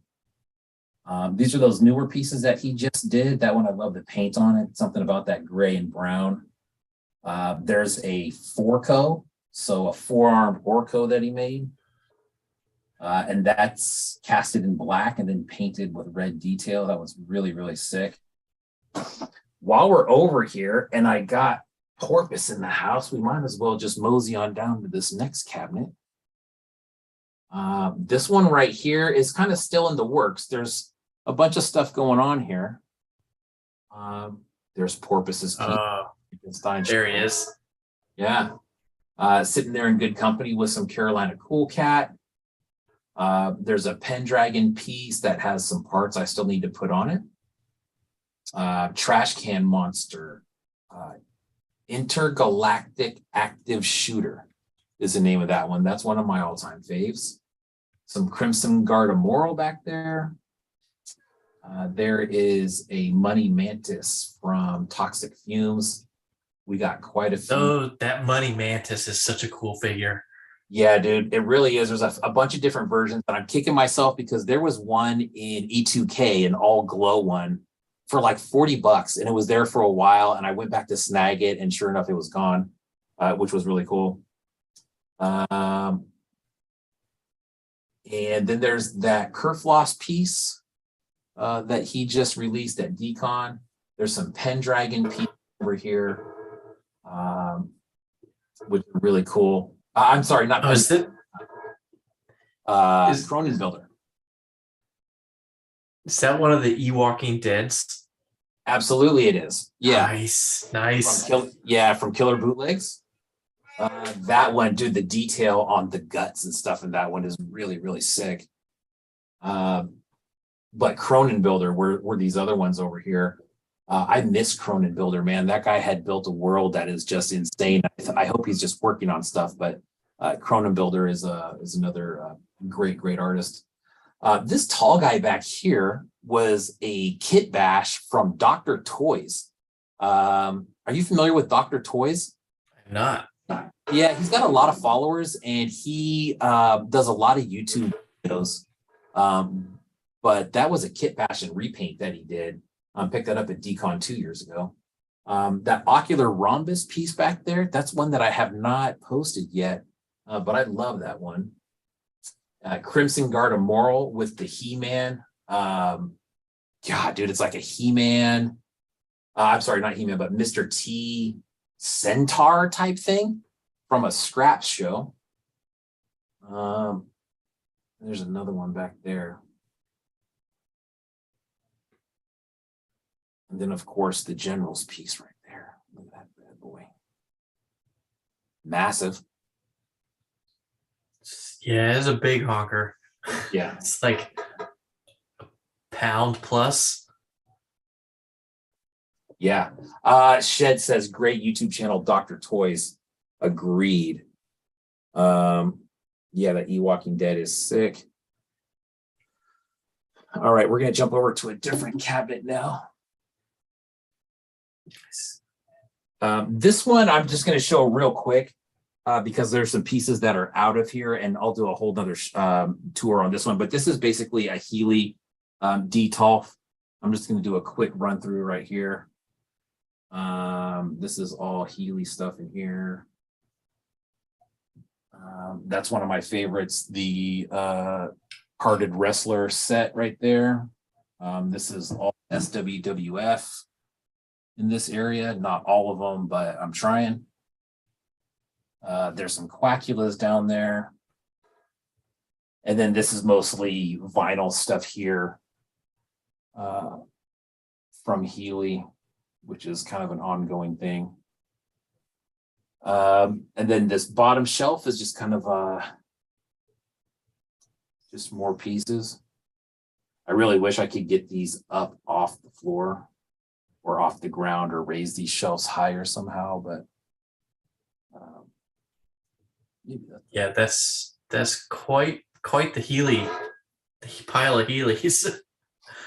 Yeah, man, that's, you know, there's really just no Healy stuff that I don't like. So anyways, we'll take a look at that. Okay.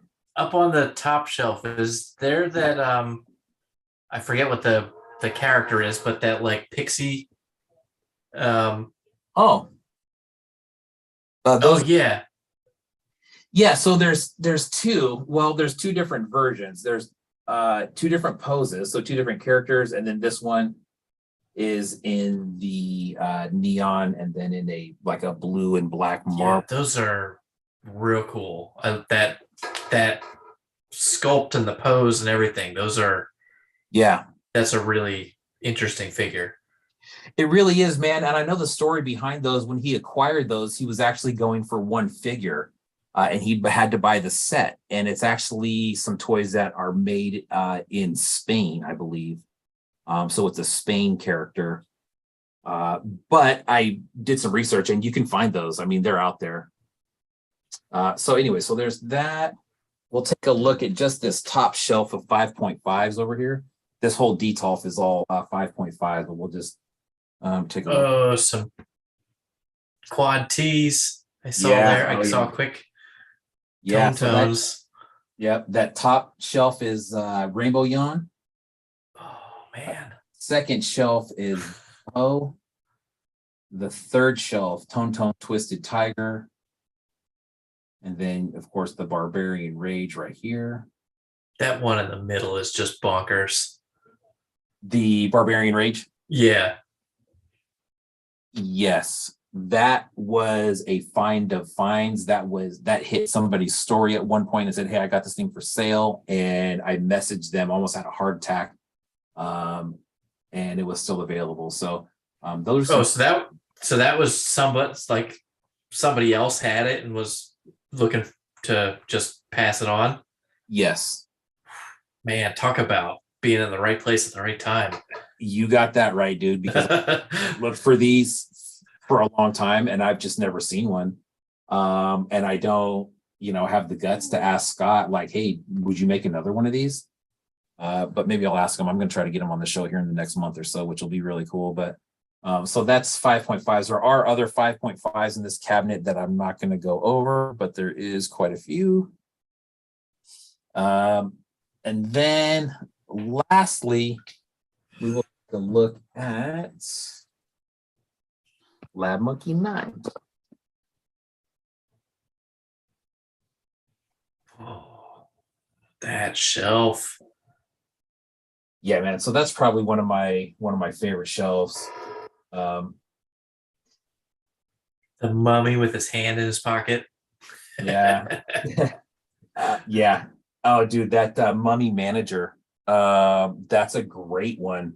And the mummy manager actually came with these 3 other heads too. Oh, nice. Yeah, that Nosferatu one in the middle might be my favorite extra head that he's done. Really, really sick. There's that Dalek.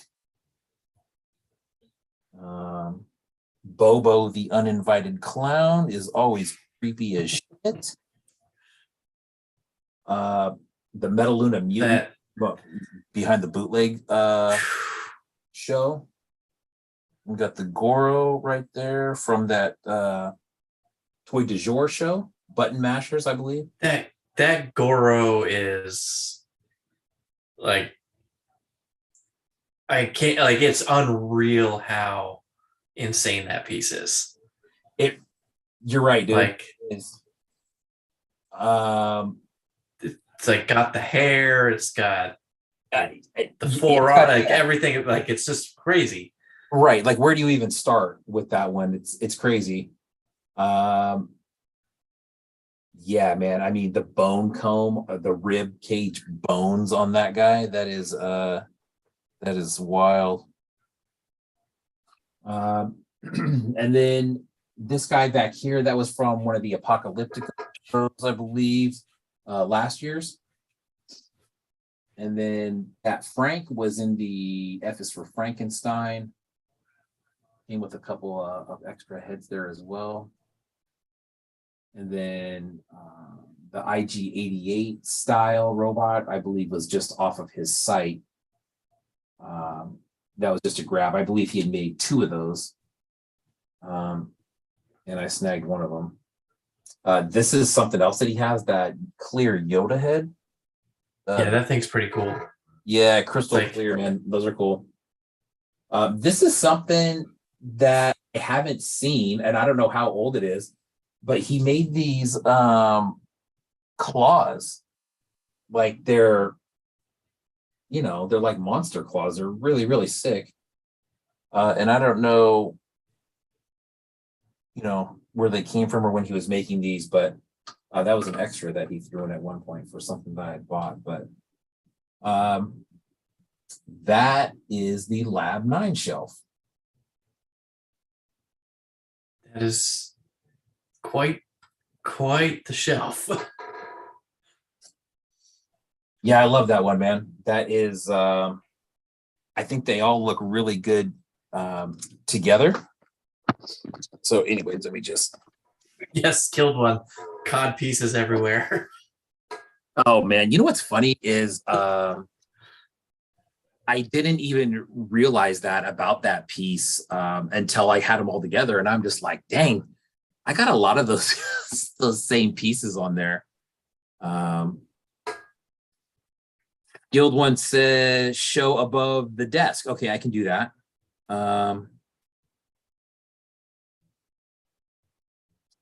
Yeah. Okay, so let's do. I'll show you one more spot. By the way, this is that wall that I think I did a post of that wall at one point, and it's all it is just carded figures. And I think if you have a bunch of carded figures and you have an empty wall and you throw them up there for some sort of display, that always looks pretty sick too.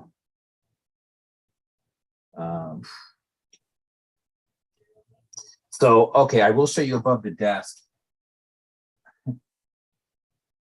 Above the desk is an interesting area because it keeps getting bigger and bigger. I keep on adding shelves.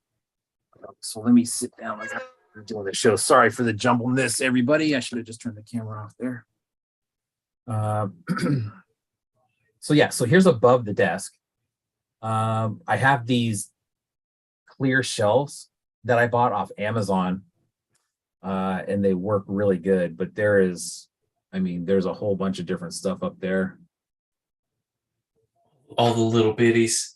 All the little bitties. Yeah, it's a good spot. These this shelving has this little, kind of wall in the front. So if you have pieces that don't stand all that well, these ones all stand great, but you could use them to kind of lean it up against there. Nice.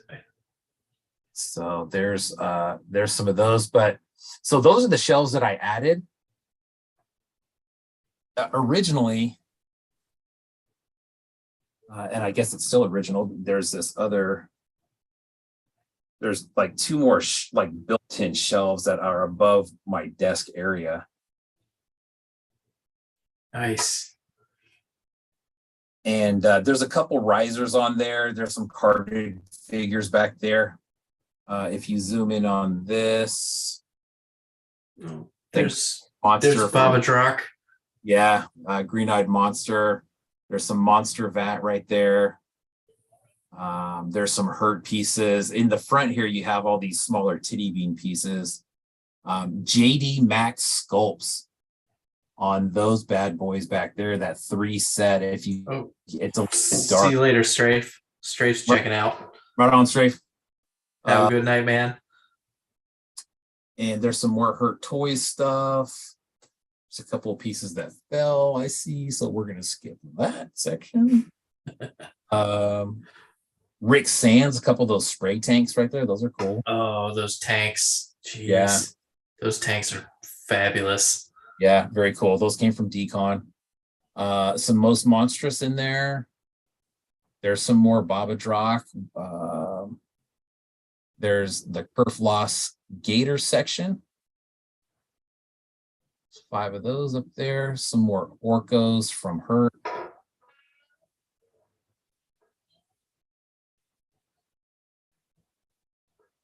Yeah, that's a good question. Jimmy Folklore is saying, because it looks like it might be, but is there any like commercial stuff mixed in here, or is pretty much everything in your room here art toys? All art toys. There is a couple of commercial things that I have in here. I have moved the majority of the commercial stuff out of this room, and it's pretty much all, you know, from the scene here. I'm looking at, you know, a Johnny Cash 3.75 figure, which is kind of mixed in there. That's a commercial piece. There are some, you know, Phantom Star Killer, some of that up there. But most, so this is one that I'll probably do maybe a whole section, but this is like my super special shelf right here, man. There's some these pieces here. See you later, Baba Drock. Baba Drock coming in. Thanks for coming in, dude.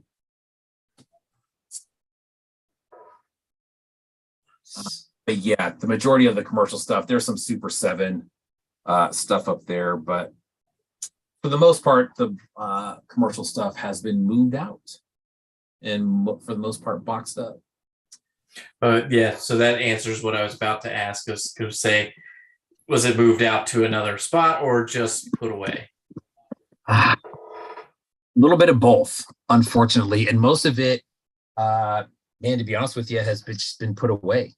My living situation changed drastically when I started this, not in a bad way, but in a you know, as far as space goes, it just completely flipped things upside down. I used to have all this stuff with the commercial stuff in another room, which was like a separate large living room type room. And then my girlfriend and her daughter moved in a little bit over a year ago. And so we had to turn that room into another, into a larger bedroom for my son. And so this room that we're in now is basically off my master bedroom. And it was made as an office. So, and when I got this house, they were advertised it as a game room. I don't know what kind of game you're going to play in here unless it's like Monopoly or Dominoes or something, but I just kind of had to cram it all in here, man. And there's no way that it all fits. And so it starts getting boxed up, and that's super, super frustrating. Constantly adding shelves and trying to move shit around to squeeze it all in, but you know, we'll see how that works. Yes, no problem, Suki. Anytime, man. That was fun. Yeah, it's more of that another time. Let me see. There we go. Sorry, dude. I really suck at putting the screen side by side. There's a different view that you can do.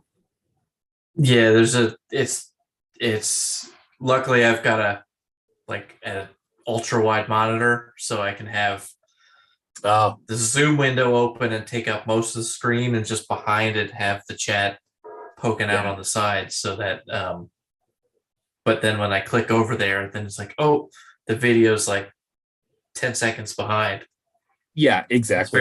It's very weird how much lag there is. And it's just but I guess that's just the nature of the beast, is that we just have to deal with it. Yeah, exactly. Clear Yoda. Yeah, so that head dab you know what? Northwest Atheist, I don't know what that is. It's from Lab Monkey. It is a cap of something. I don't know if it was like a candy, because I've seen them. There's they have them for a bunch of different Star Wars characters. That they have those. It's like that little pedestal with the head on it. Yeah. Most are not great looking, but the Yoda is a good looking one. Oh, Folklore is saying it's a candy dispenser. Oh, candy, yeah. Okay, so I was thinking it was a lid to something, but it sounds like it's just a standalone candy thing. Yeah, super, super clear, man. And these things were way cheap. I want to say this was like $20. Yeah, like 20 or $25, something like that. And I think there was like 3 or 4 of them. But yeah, man, they're great. Solid. Oh, candy holders. Yeah, candy dispenser. Nice. So we do have one more giveaway for everybody's enjoyment. and that is the NRH art piece.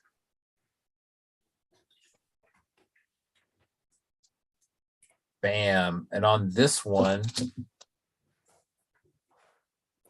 we're gonna do we're just gonna do number guess, and we're gonna do 1 to 100. Don't guess yet. One guess, please. We got about 30 people in the room. So if we could just do one number guess. You guys go ahead and throw a number out there, 1 to 100. I'm gonna write it down right now on what it is. All right. NRH art. So this piece, I'll take it out. It's this guy's magnet work is really cool, man. Look how thick that magnet is. Oh, that's a big chonker. Yeah. All right, so let's see. I'm gonna start looking at numbers.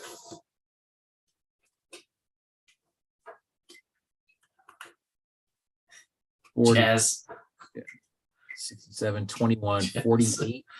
69, 66, 45, 67, 21, 48, 72, 45, 99, 15, 86. Cool. Good guess. 5, 39, 43, 114. I think that might be high. That's a little high. Oh, look at my son jumping in. Like opens his mouth when there's something for free. Oh, I'll try that. It's like, hey. I know he's working on his room right now. You get back to work, sonny boy. One of these days, Jazz Wizard, it'll be your number. Just stick with it. Yeah. Stick with it. Exactly. So yeah, anyways, that magnet, dude, and then it's sunk down in there. So when it snaps on. Oh, so yeah, so it sinks in. Yeah. Very nice. And he's got the front. You know, one thing that I didn't notice about this guy until I was actually taking pictures. He has this is the strangest auction. The strangest auction. So yeah, there it is. So has everybody guessed a number? Yeah, there's 32, 16.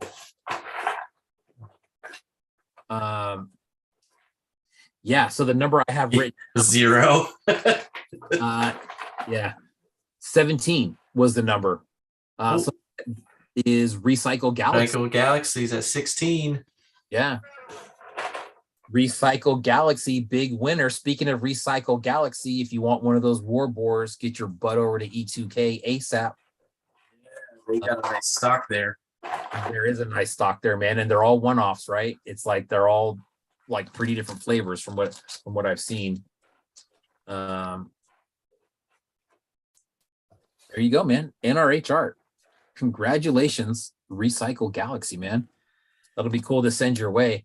Recycle Galaxy, if you could hit me up with your address either on my personal DM or the show's DM, that would be great. Much appreciated. And like I said, the War Boar, I don't have it in front of me right now, but the War Boar is a great little piece. The War Boar is very cool. Yeah, go over to E2K and snag one of those up. They are there. Well, buddy, I think that about does it for us, man. We did pretty good. We were aiming for 2 hours. Yeah, 2 hours and 15 minutes. Only a little past, so I think we did a pretty good job at not dilly-dallying too long on anything. But exactly. Just we can't help ourselves a little bit. Right. And you know what, dude? Thank you for sticking around the whole time, dude. I know you're 3 hours ahead of me. I know it's fucking Thursday and people probably have to like work tomorrow or do like real life shit, right? Oh, I got some real life shit to do tomorrow. Yeah. I'm getting a root canal tomorrow. Bro. The dangers of toddlers is they have heads that are very strong, and it was a while ago. It was like a year ago, maybe more. My youngest sitting on my lap and was just like, and just whacked her head against my tooth. Oh. And it was, I thought nothing of it. It was fine. But just recently, like maybe a month ago, started getting like temperature sensitive. Yeah. And went to the dentist and they're like, yep, it's gotta go. Oh, dude. It's like, son of a bitch. I've made it this long and I've never had to have anything done to my teeth. Dude, and now I've got to have like the worst thing done. Yeah, I had that root canal when I was much younger. Oh, You'll get through it, man. It's the length like being there is what was really fucking annoying for me. But who knows, dude? You could be in and out of there. You never know. Yeah, luckily I'm fortunate enough. It's literally on the corner from my house. So walk over. Oh, good.